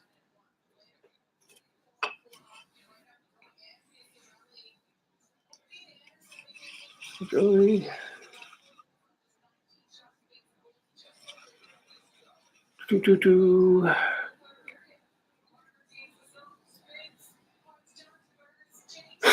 Yeah, Tyler, that might be a bit of a problem, eh? If you're afraid of heights or you want to have your pilot's license, just don't look out the window. Just keep looking straight ahead, staring at the horizon. Yeah, then you won't have to worry about it too much.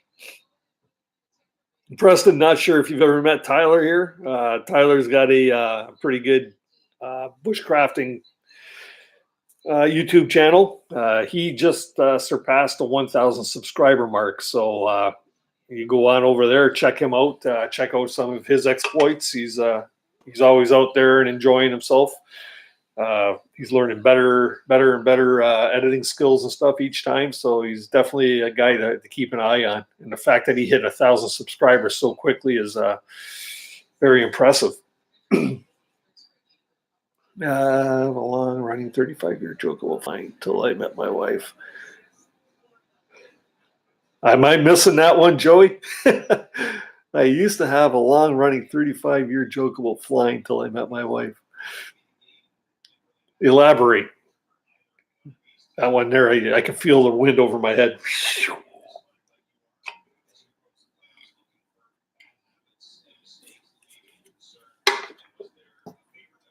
Yeah, I've been in a plane twice and never landed.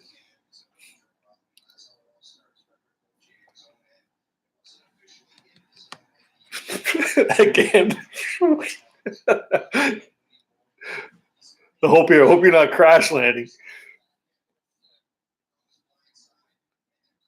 Thanks, Dennis. My dad's a remodeler. He flies in my family besides me. Tyler just subscribed to me, so I'll check him out too. Also, I'm hoping to fly for Southwest as a career in the future. Cool, man. Yeah, you get to see a lot of the world for sure, right? I almost wish when I was younger I had taken a different path. I've always had, like I say, that love for flying and stuff. If I was smart when I was younger, I would have join the Canadian Air Force or something like that, and that could have been my opportunity to fly. I had an uncle that served, an aunt and an uncle that actually served. Well, it was my aunt and her husband that served in the Canadian Air Force. At one point, they were stationed in Germany. They've been stationed in Edmonton, CFB Trenton, and a few other places.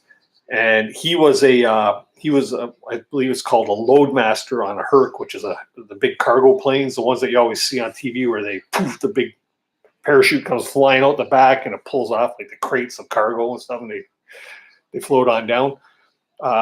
My uncle Pete, that was his actual job. He was a loadmaster or paymaster. I think it was called a loadmaster, and he was the guy that made the hatch come down and made that thing go back. And he was quite highly ranked in the Air Force. And he took me tours when he was stationed in Trenton, and we got to check out. And he showed me some of these planes, and it was so cool, man. It just like I say, I've always had a love for flying. I love flying when we go away on trips and stuff like that. I'd love to be able to pilot my own plane. That'd be really cool. So keep it up, man. If that's your dream to fly for Southwest, keep it going. And you know what? You got to have a pilot to fly, or a pilot license to fly, and that's what you need to be a Southwest pilot. So go for it. Me and my wife, I've been in a plane 5 or 6 times. Now that my joke is I've been in a plane 7 times and only landed 5. Oh, okay, now this guy's starting to get it. Takes a while, right? Been skydiving the first 2 times or a plane. There's another thing I'd like to try. That's on my bucket list. My oldest daughter, she says she's afraid of heights, and she says, "Dad, you and I got to go skydiving." So that'd be something that would be really cool to take on, is to go skydiving. I just hope when I go skydiving, I have a good landing. I don't want a bad landing.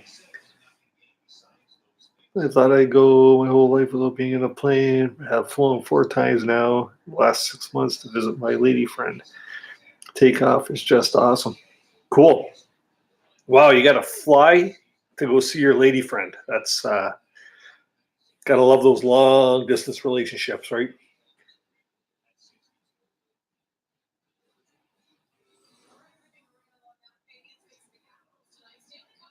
No skydiving. If you're afraid of heights there, Tyler, I don't think that'd be your bag.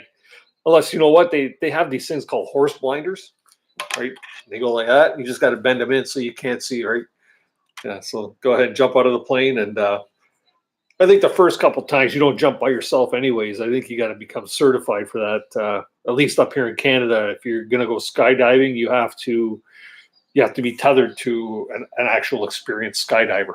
So basically, all the work is up to them. You're just along for the ride, holding the GoPro camera, right?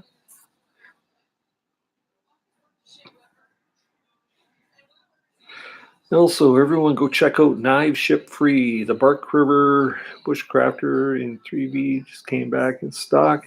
It's a phenomenal knife design from what I've heard. I haven't seen any available in 4 years. The Bark River Bushcrafter in 3V. What is in 3V? Is that the material?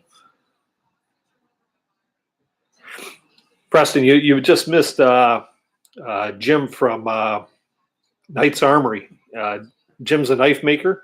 He has a knife shop in a flea market down in Florida that he owns, and he does a live stream every Sunday morning.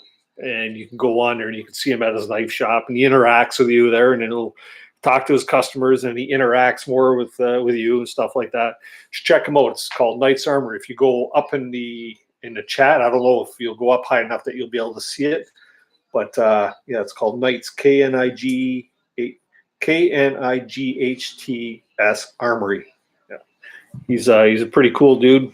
And in his videos, you'll see him actually making knives. So he usually makes a couple knives, or he'll make a knife and he'll do a giveaway. He'll give the knife away, and he'll do another one. He'll give it away. So pretty cool stuff. Never flew again until I met my wife, 47 years old. So 30 years, that was long, right? Well, okay, well, you know what, Joey? I think in that time, in that 30 years, they went from prop engines to jet engines, did they not? Yeah. It's just like your little bulldozer there. Who knows what they're going to look like in another 30 years? They'll probably be hovering. Yeah, for sure. Yeah, I've missed your last couple chats there, Joey. Sorry, man. It's just been a little busy here. My wife and I were doing some renovations. We're redoing our front entranceway in the house, laundry room, and the guest bathroom. So we're getting all new floors put in. Laundry room, I had to rip out a wall, and got a plumber coming in to move all my plumbing and stuff. Uh, well, rerouting some of the plumbing, and then new floors, some new lights, new paint, baseboards. We got the whole kit and caboodle going on there. So, and I'll tell you, man, it's amazing how fastly or how quickly the money adds up when you're doing all this stuff. Hey, you might think, it's only this for this and this for that. And you start putting all the bills together, all of a sudden you're into a $15,000 renovation for something that looked like you could have done it for like $500, right? So, but I guess it doesn't help. We're having 4 new doors put on the house, which are long overdue. The original doors are as old as the house, which was built in '84, and we're just getting to replacing them now. So yeah, they're like what, 30, 35-year-old doors.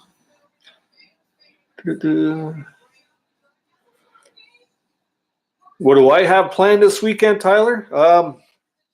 Well, aside from the renovations I just finished speaking about, I got a few things I got to do with that to get a few things tied up before my plumber comes in and then before my flooring guy comes in.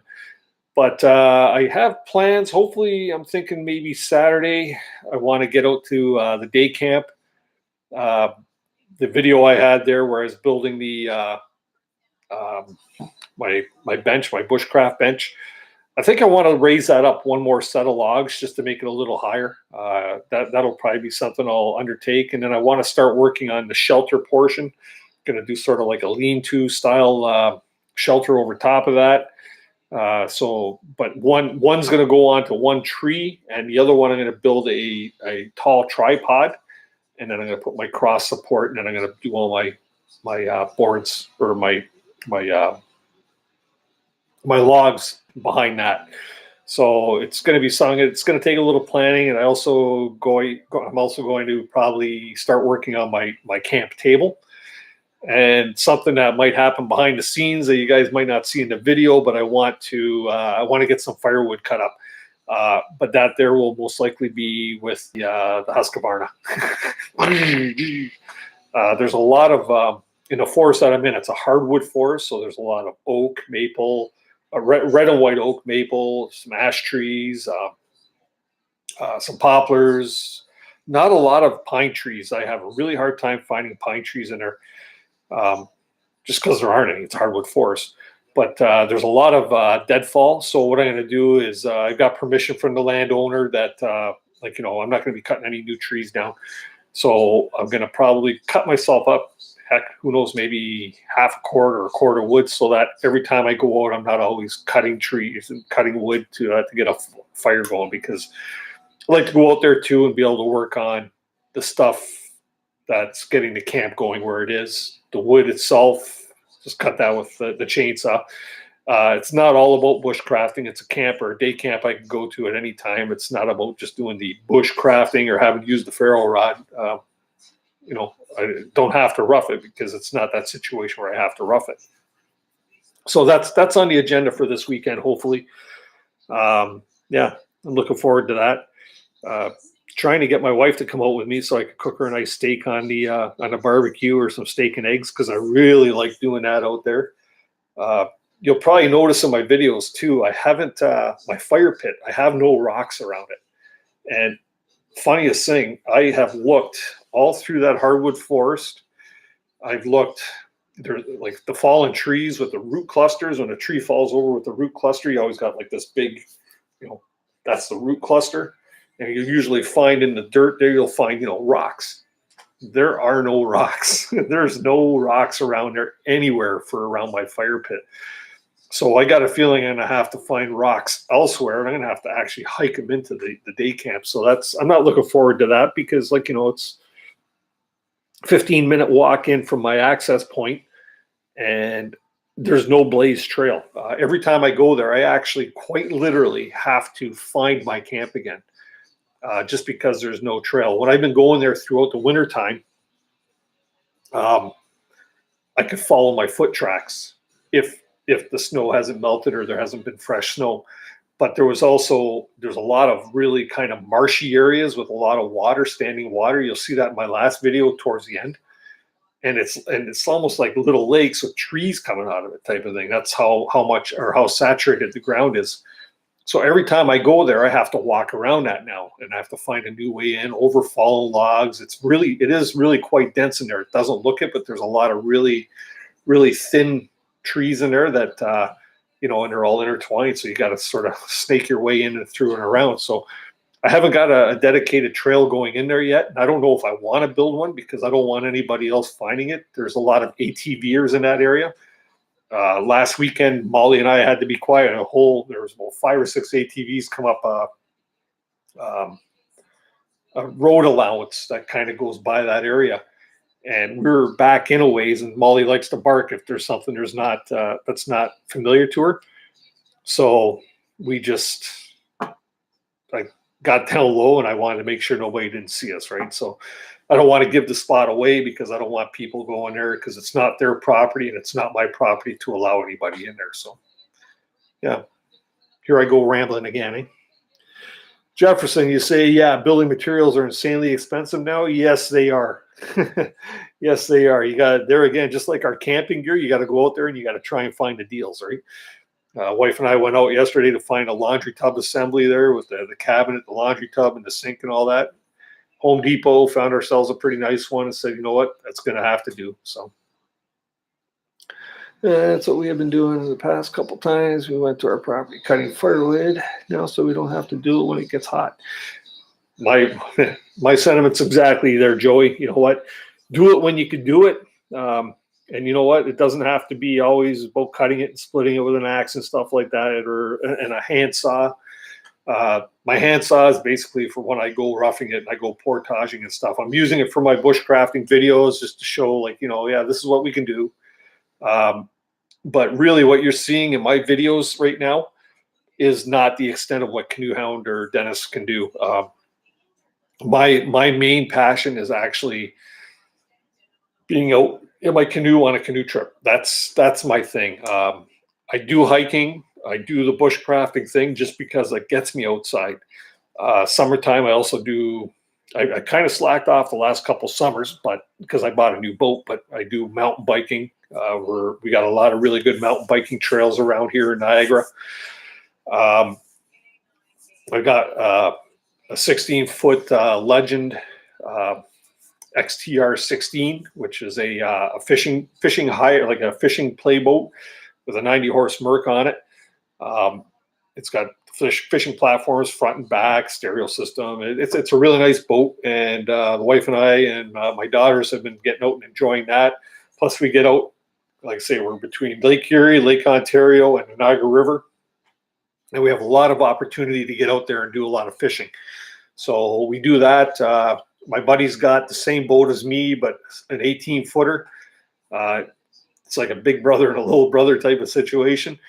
And we get out there as families. Will go just, float and drift down the Niagara River with the current and stuff like that, tire boats together, have some music, enjoy a couple of pops because we're responsible. We don't drink on the water. Just things like that. While we're doing it, we'll cast, we'll swim. So these are all the things that I really enjoy doing.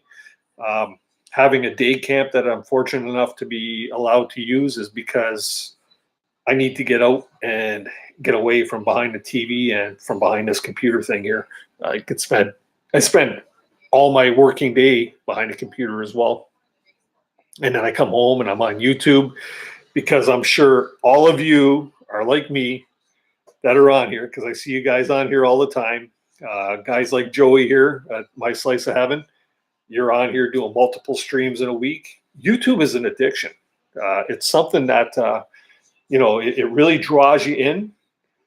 And when you start seeing results, it really keeps, it grabs you and it holds on to you, right? So but yeah, ultimately getting out, and then to do a video and edit it for 3-4 hours, that's that takes up a lot of time as well, right? So, but as soon as the really nice weather, I don't know if my video posts will increase or decrease, because a lot of things are going to be going on outside, and I'll have to keep my editing to rainy nights or something like that, right?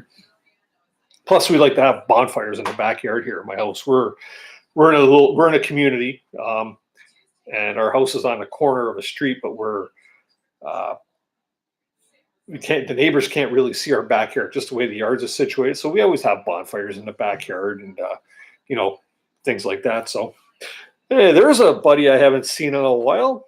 James, how you doing? Thanks for coming out, man. This is my buddy James from JP Outdoors. Be sure to check out his YouTube channel and his Instagram channel, or Instagram page, site thingy.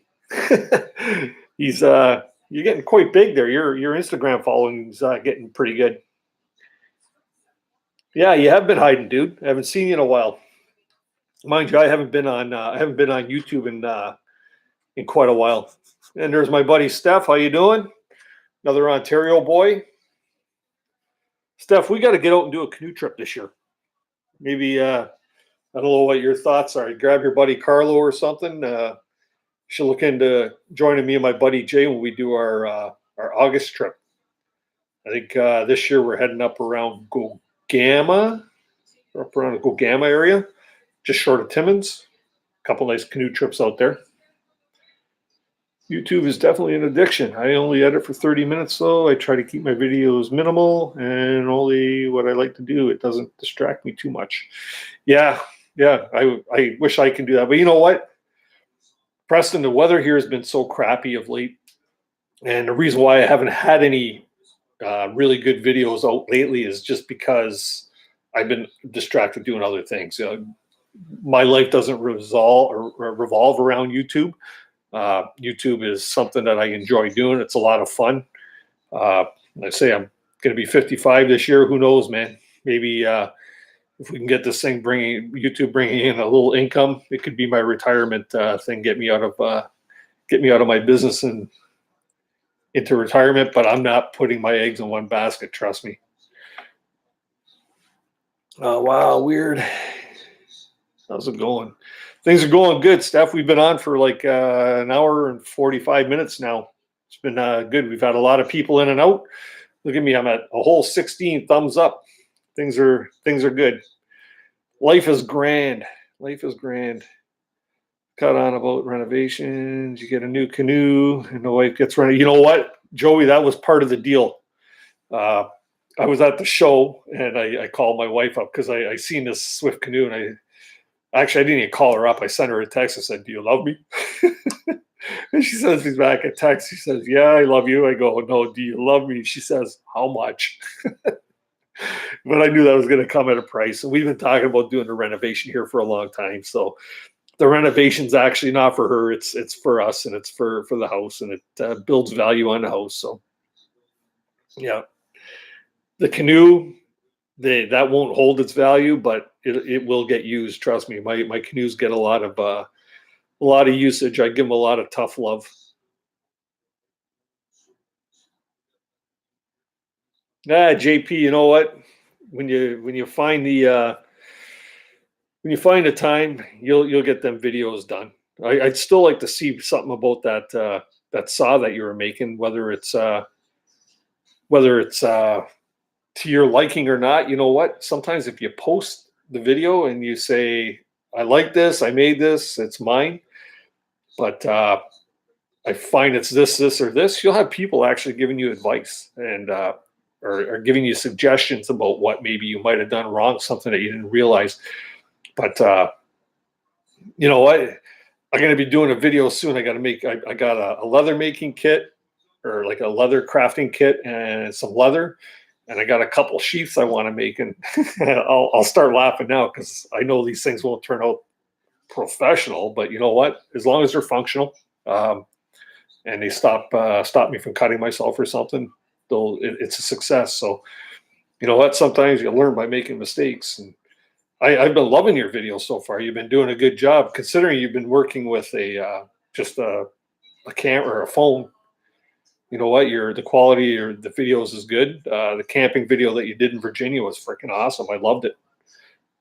I was kind of jealous that you actually got to go and I didn't. That's all right.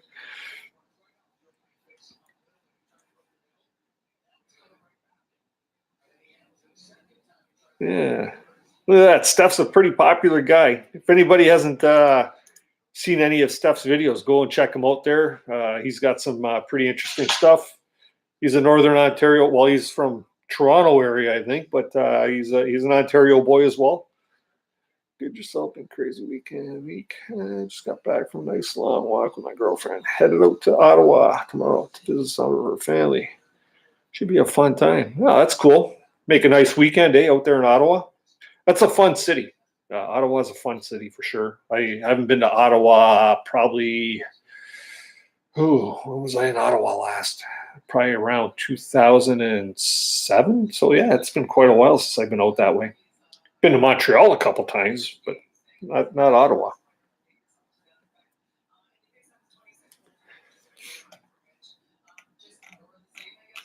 Yeah, I'm looking forward to seeing your videos there too, Steph. Where am I here? I lost my spot.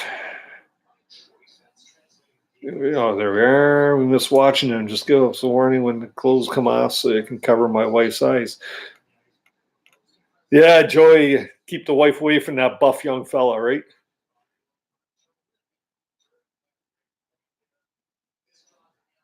Sure, keep doing streams. More and more people will show up because it's a great time to chill. Yeah, you know what, Jefferson? This is only my third live stream. Have a hard time keeping up sometimes. Good thing I haven't got 500 people in here because I couldn't keep up with the chat.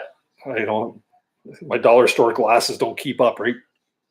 But yeah, you know what? I love getting on with like Glenn and Maureen. I love them. They're awesome people. I know Steph knows Glenn and Maureen as well. I'm actually hoping to. I was talking to Glenn and Maureen the other day, and I was telling her when I go pick up my canoe, I wouldn't mind stopping in and seeing them. Meet them at a Tim Hortons or something around where their cabin is, and just go and have a coffee with them because they're really nice people. I like people that are just laid back and chill, and that's always a fun time to get hooked up with people like that. Mind you, when you're on social media, a lot of people, kind of cringe at their, they want their privacy and stuff like that. And I would never infringe on somebody's privacy. So if they wanted to meet, that would be awesome. If they didn't want to meet, even still, I'd still love to follow them. What's the best kind of gun for trapping squirrels and stuff? I might get one. Do not want it. That there is out of my league there, Seth. One thing I am not is a hunter. I'm the first guy in line for something like a moose burger or bear or venison or something like that, but I just have not got the heart to put down an animal. I've even been struggling, believe it or not, with when I'm up north and I'm fishing, and I always got to kill the fish before I clean it. I could not imagine being skinned alive. So I always make sure. If I'm going to keep the fish, I will put it out of its misery quickly. I don't want it to be suffering in a live well or hanging off a stringer or anything like that. If I'm keeping it, I'm killing it right away. I don't want it to suffer. But I have to eat the fish, so that's cool. I enjoy eating the fish, but animal or any type of mammal, I haven't got the heart right now. JP, you've been working on that garage and it's almost done. So you get it done and posted. Or you've been doing like that, like Gear Corner challenge. I remember seeing a shot of your garage there, and yeah, it needed a little bit of work for sure. I just don't show the real messy parts of what I got here. Nice. I'm trying to do this.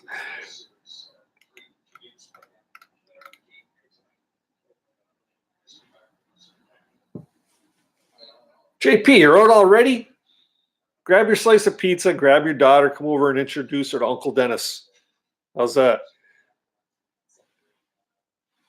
But if you got to go James, we'll catch up there on Instagram. I'll get you in the PM there, and we'll have a little chit chat one day. Still want to get you down here though to Southern Ontario. Love to get you up. There would be a cool trip. James from JP Outdoors, and Steph, and anybody else that's in the area. That'd be cool to get out for even a day paddle or something, right? That's pretty cool. Got a few spots around here in Niagara that we can actually paddle for just a day paddle. So.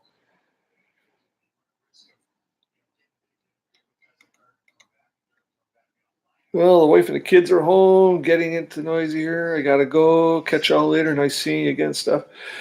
Joey, thanks for coming out to the live stream, man. Appreciate it. Smash that like button if you haven't already. That'd be greatly appreciated. I always punch yours, so that's cool. I'll catch you on your next live stream. You always enjoy getting out there and chit chatting with you on there. That's cool stuff.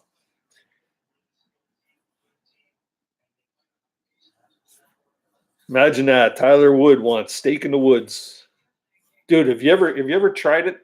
Cooking it like that? You get them hot coals. You got to use hardwood though. You can't use anything like a pine tree or something. I found a nice shag. It's called a shag hickory, and it's a dead tree, and that's one of the trees I'm going to be lopping up when I get the chainsaw out to the day camp. I want to cut that up for actually when I'm doing my steaks directly on the coals. Just my mouth waters just thinking about cooking the steak right on the hard coals of a nice hickory. So that'd be cool. But hey, man, if you want to come on down here from where'd you say, Idaho? That's potato country, isn't it? You can bring the potatoes and I'll supply the steak. I got a great butcher over here that supplied me with that steak for the Show Me Your Steak Challenge. So this guy only has the best cuts of meat, and that would be Iowa. Okay, not Idaho. Never mind. What do you guys got in Idaho? In Iowa? Corn State. There you go. Bring some corn. We'll throw that on the grill. But no, man. If you're ever down, I'm quite literally a hop, skip, and a jump from Niagara Falls. If you and the girlfriend ever come down to Niagara Falls for a holiday or something, it would be definitely something where we can get together and show you some of the cool restaurants. I can show you all the sites down here in Niagara. There's a lot of sightseeing to do right from Niagara on the Lake to Fort Erie, and all points in between. We got the Welland Canal. We got, of course, Niagara Falls. Can't miss Niagara Falls. But it's a little touristy there. It's like going on a trip somewhere and you're in the tourist area. Well, it's the same thing there. Pay overpriced, but I can show you all the good places to eat and all kinds of neat things. Sugarcane down here. Where are you from, Seth, that you got sugarcane? I thought sugarcane only was down in like the Caribbean and stuff like that. Just goes to show my knowledge about this stuff.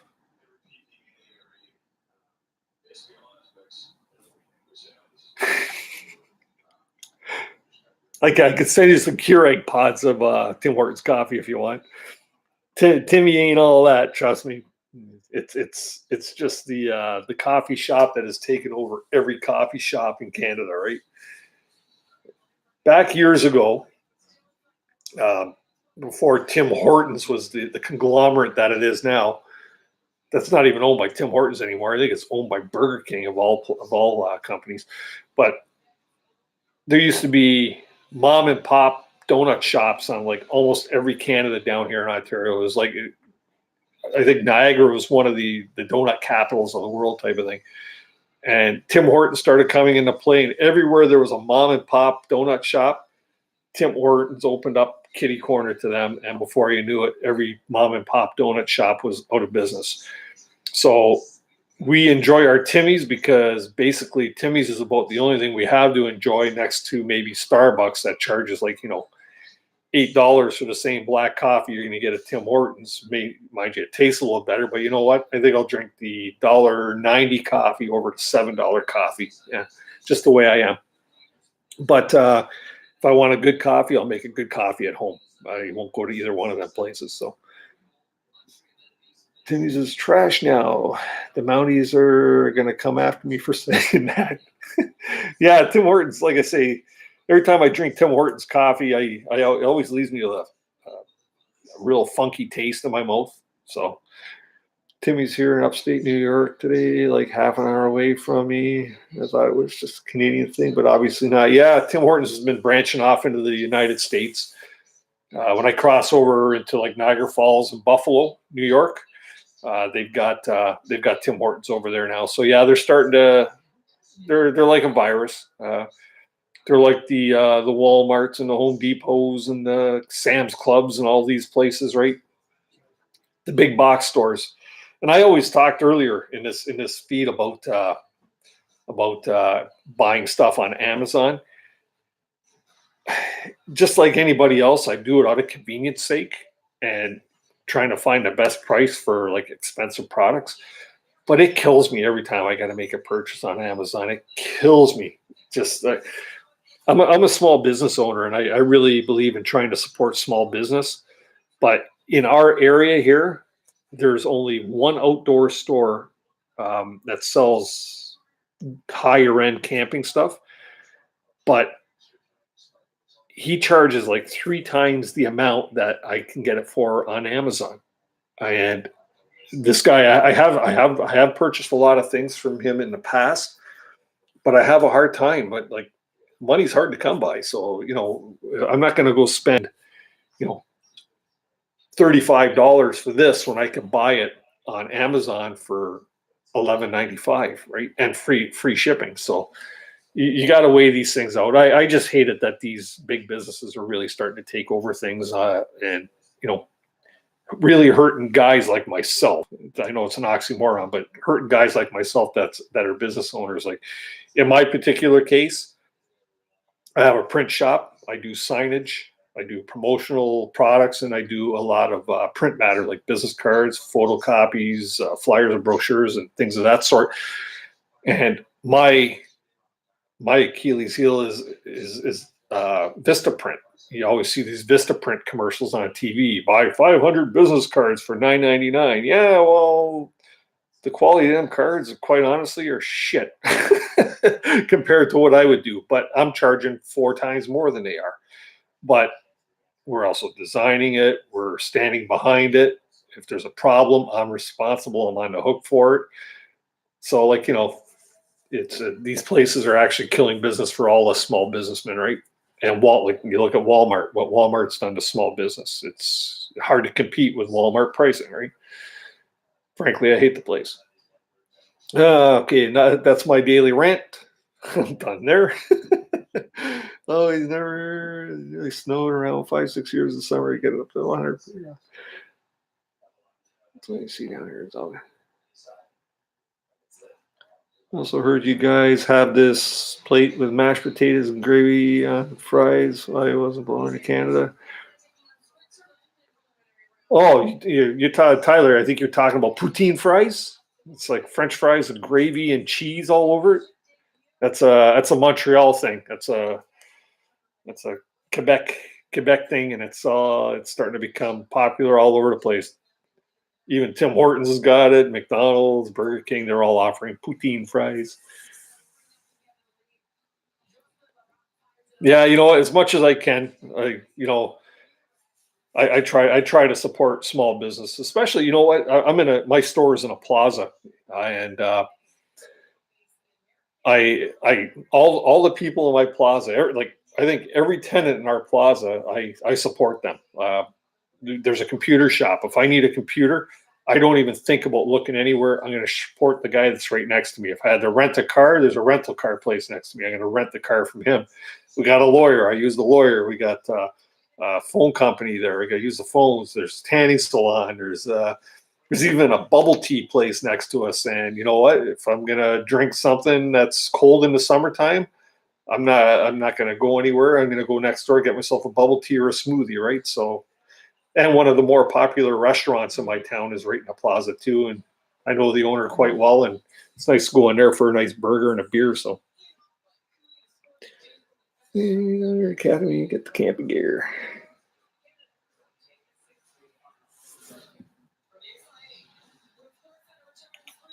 So everybody here, does anybody rely on Walmart camping gear? Like, has anybody ever bought a Walmart tent and been happy with it? In all honesty,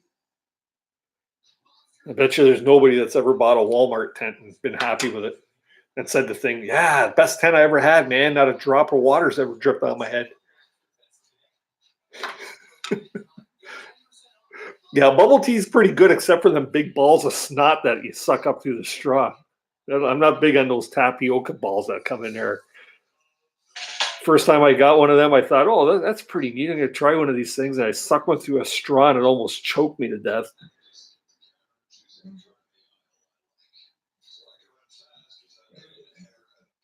Yeah, Seth, we got Cajun fries here. The restaurant I was just talking about that's in the plaza where I have my business. Every time I go in there, I get this thing called a club bub. It's like a club sandwich on a nice caviata bun. It's like this thick with uh, sliced ham, cheese, turkey, and what else? Well, I think that's it. And then tomatoes and lettuce and stuff. But I always order what they call Cajun fries, and their Cajun fries are just like a coated fry with Cajun spice on it. Then you use a chipotle mayo dip. Oh, it's the best thing ever, man. Good stuff.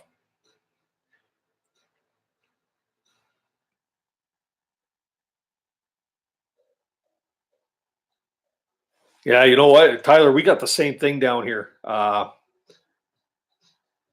get back to bubble tea in a second there, Jefferson.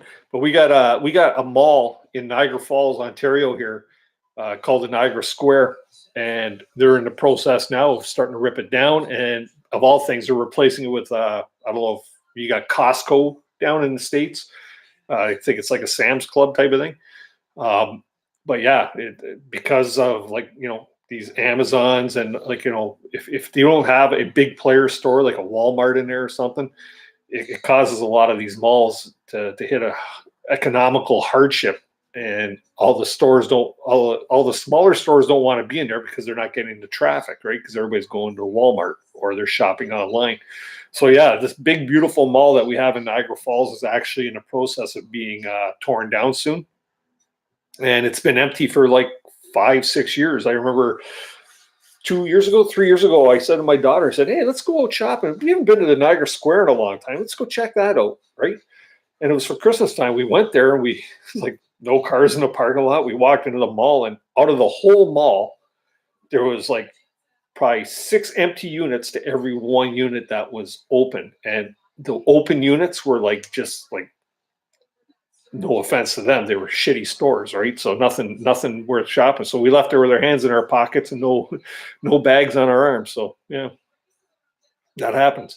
So back to bubble tea. What bubble tea is it's a Chinese tea.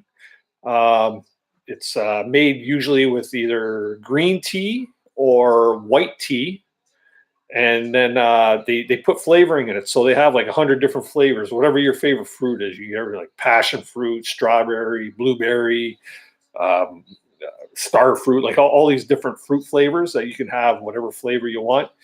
And then they have these little tapioca balls, or like little marbles, and they put them in there, and then they seal the top, and they shake it all with ice, and then they give you a big fat straw. They got popped through the top, and then you drink that. And the tea is really good, and it's neat because you can really play with your taste buds by trying different flavors and stuff like that. But the bubble tea, one of the features of it, and you don't have to get these tapioca balls, but when you these tapioca balls, you suck it through the straw. It's like I always call big balls of snot. It's not something that really appeases me, so I always forego the bubbles. Some people like it, but you pop this thing comes into your mouth and it's really chewy. So you chew it. It's almost like maybe sucking a round gummy bear through the straw. Yeah, that's I guess a good analogy of it there. You agree with that there, Steph? Yeah. Yeah, I never thought of that. Maybe save those tapioca balls and have spitball fights on the right. Yeah. Yeah, pretty good for a week. Is clearance up for. Oh, back to the tent there, eh, Seth? So yeah, you had one. It held up pretty good for a week. Was on clearance. So it was 50, $60 For 15, couldn't pass it up. Well, you know what? If you needed that in a pinch, and if it ever did start leaking on you, I guess you could spend the other $45 you were going to spend on the $60 tent on waterproofer. But there, you know what? A tent is one thing I would probably never mess around with when it comes to camping gear, especially with rain and stuff like that.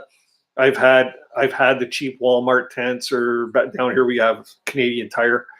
I've had the cheap tents made by Coleman and stuff like that, and without fail, they always seem to leak because they haven't got a fly that goes all the way to the ground, and they haven't got the vestibule. When I spent my $285 on my first really good tent, which was the Eureka El Capitan, which is a 2-man tent. I've had that for probably 20 years, and I've still got the tent, and it's still dry as a bone if you take it out and have it rained on. I've never had a drop of rain inside of that thing, and it's been on numerous trips. So I think the investment in a good Walmart or not Walmart, but sorry, a good quality tent, and there's a lot of good brands out there, is something that's really a good investment. So. Tyler, your daughter won't know what the wall is and where we hung out with friends back in the day. You know what, Tyler? None of our kids. I often wonder. My daughter's getting married in September, and she wants children. So I'm just wondering when I become a grandfather, what's going to be in store for my grandchildren when when they're teenagers. Times are changing so fast, man. Like. You look at technology in a way it's blasting. Like, it's even working its way into our genre of stuff that we're doing here, like as outdoors people, right?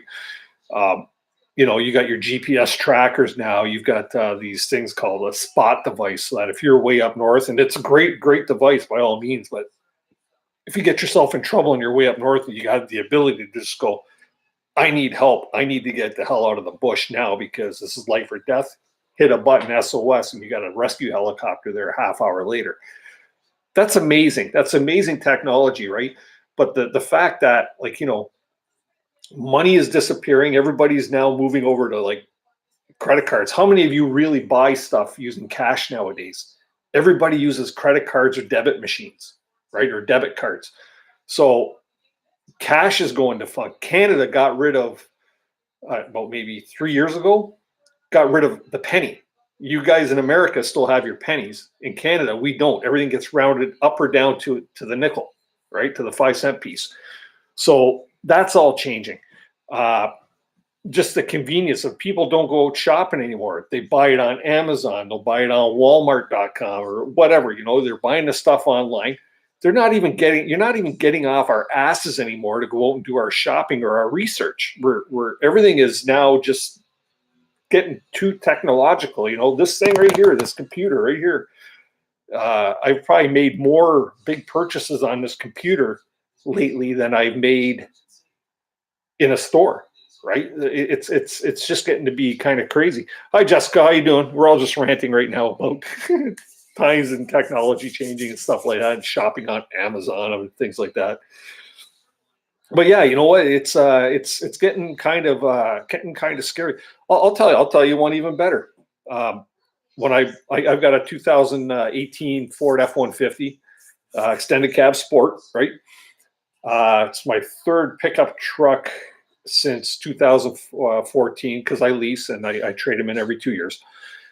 So went to my local dealer, and my local dealer that I've gotten all my other vehicles off of, told him what I wanted, showed him a picture of the exact truck. I found it online and said, here's the truck I want. Can you get this truck for me?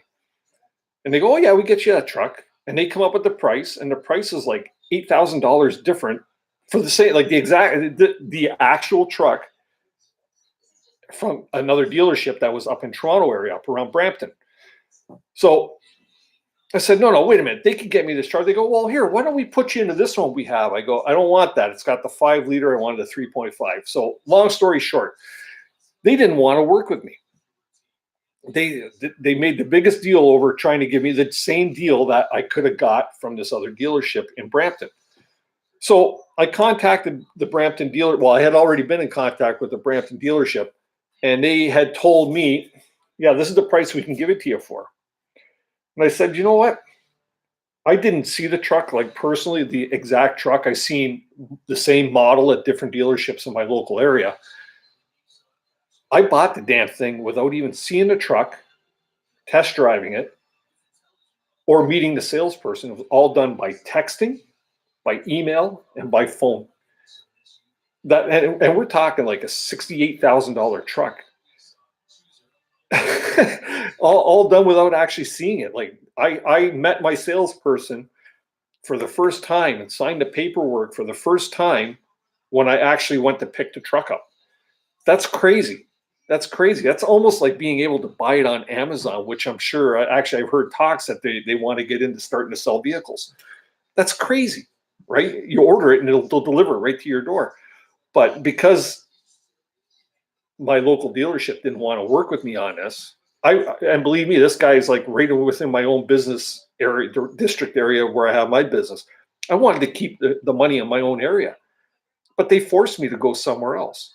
And that's what's happening with the whole Amazon thing. Is now people are starting to shop on Amazon and everything all the time for whatever products, because you can get anything on there, right from trinkets to groceries. You know, it's crazy, but people are out there willing to sell it for pennies on a dollar, and it's putting the small guys out of business because you just can't compete. So that's why I like to support small business as much as I can, and I especially like to support those that support my business, right? Because it goes hand in hand, type of thing. Ads listen up to show us what we want, and then we look up. They're listening. Yep, for sure. So what's Jessica up to tonight? Just cruising around YouTube and trying to kill some time.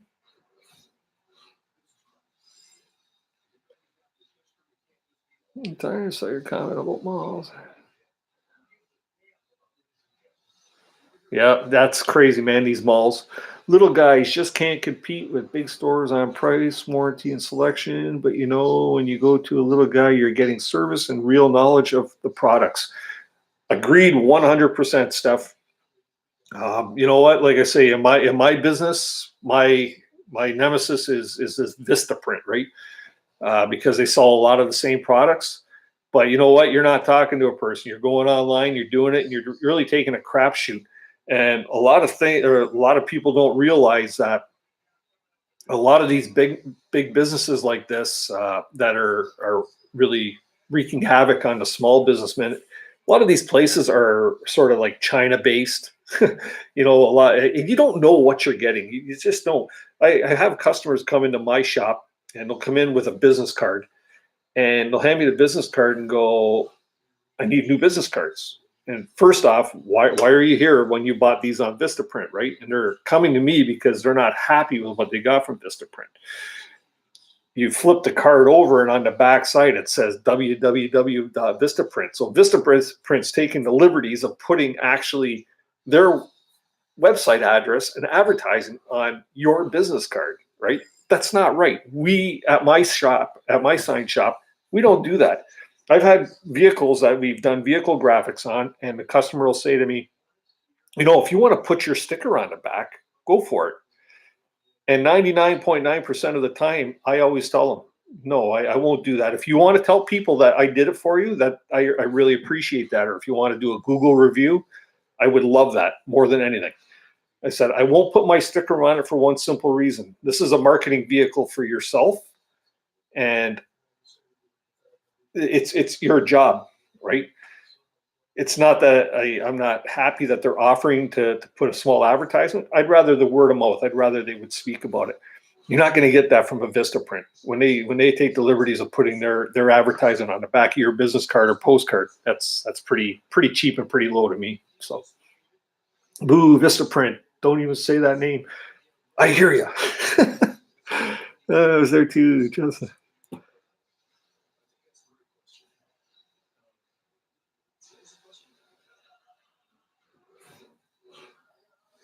Yeah, Jessica, you and Tyler live kind of close to each other.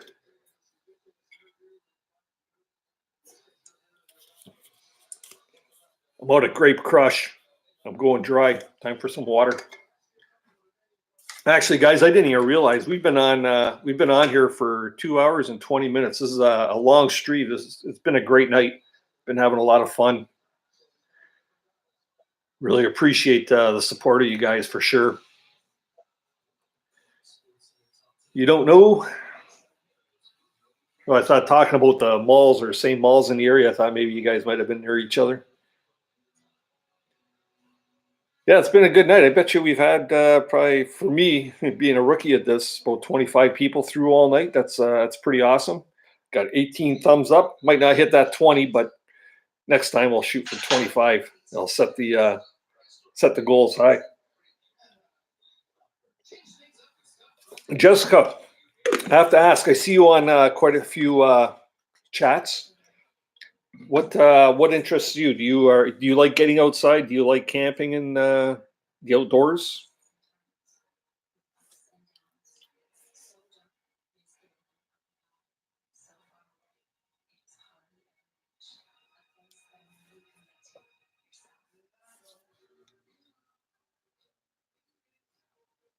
Hey Steph, what time do you leave for Ottawa tomorrow?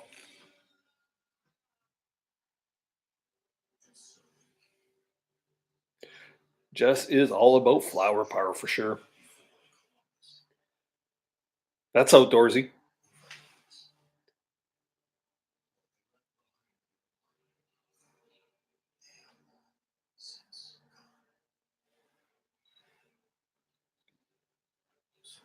Yeah, love the fall too.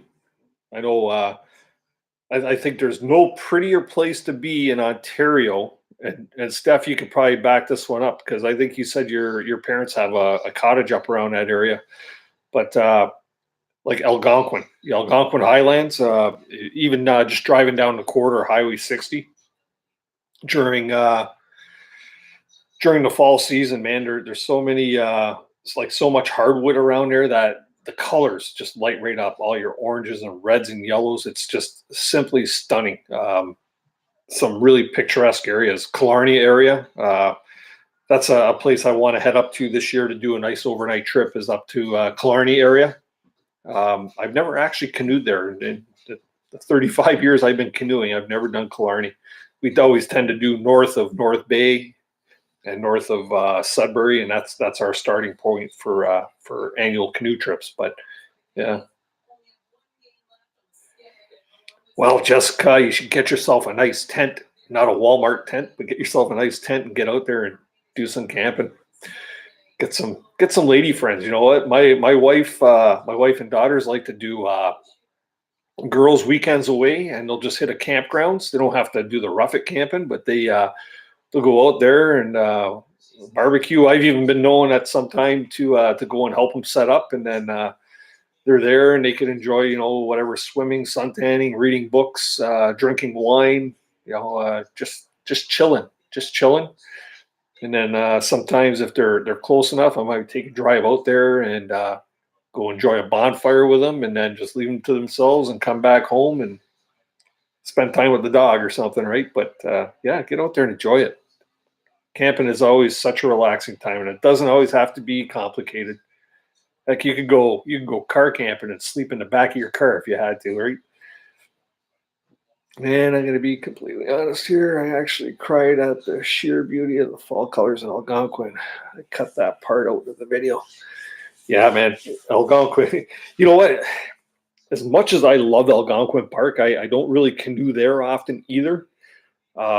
It's actually been a number of years since I've canoed Algonquin, and that was like a late November trip, and it actually snowed on us a bunch of times. Just for the simple reason that I have this thing stuck in my head about Algonquin Park that there's always going to be too many people there. I know there are remote areas that you can get to and not be running into people or see very few people. But to me, I always relate camping in Algonquin Park to the equivalent of trying to drive down Yonge Street in Toronto.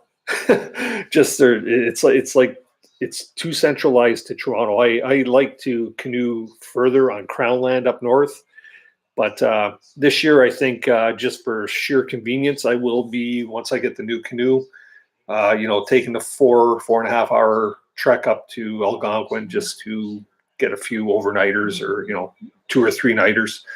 Probably not even going too far. Like I can do the Tim River area off of Highway 11 or going off the corridor or something. That'd be really nice. Educate me, make me more aware as to what I can do in Algonquin and where I can get away from people. I don't like seeing people when I canoe.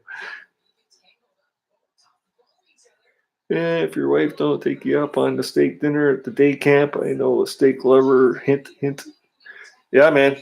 I tell you, Tyler, how long would it take you to fly here? You could catch a flight into Hamilton. I could pick you up in Hamilton. Come on down here for a weekend, and I'll take you out to the day camp and cook you some steak. You could teach me some bushcraft. I'll teach you some bushcraft. Lots of people in Algonquin. Yeah, fishing has been terrible the last few years too. Really need to branch out more. Man, I could tell you, I could talk to you about some nice canoe trips that we've done in the past. We've got usually, how many did we have last year? It was just 4 of us last year, but 2 of us for half of the trip, and then the other 2 joined us opposite way. We sort of did a loop like this, met up in the middle, and then we all come back this way again. But that was up around Gogama. What was that one called? The 4M Circle Loop, Lake Mesmakenda, the Molly River,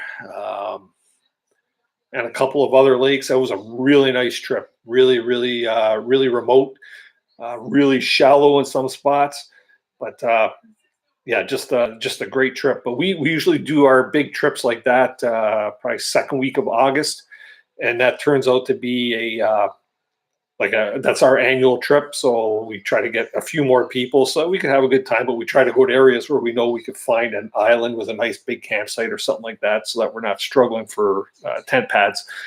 But this year now I've got a canoe and 2 kayaks now, but now that I'm getting a Swift canoe and it's a solo one, I'm going to love the fact that I can get out there and do something I've been wanting to do a lot more of, and that's solo tripping. So the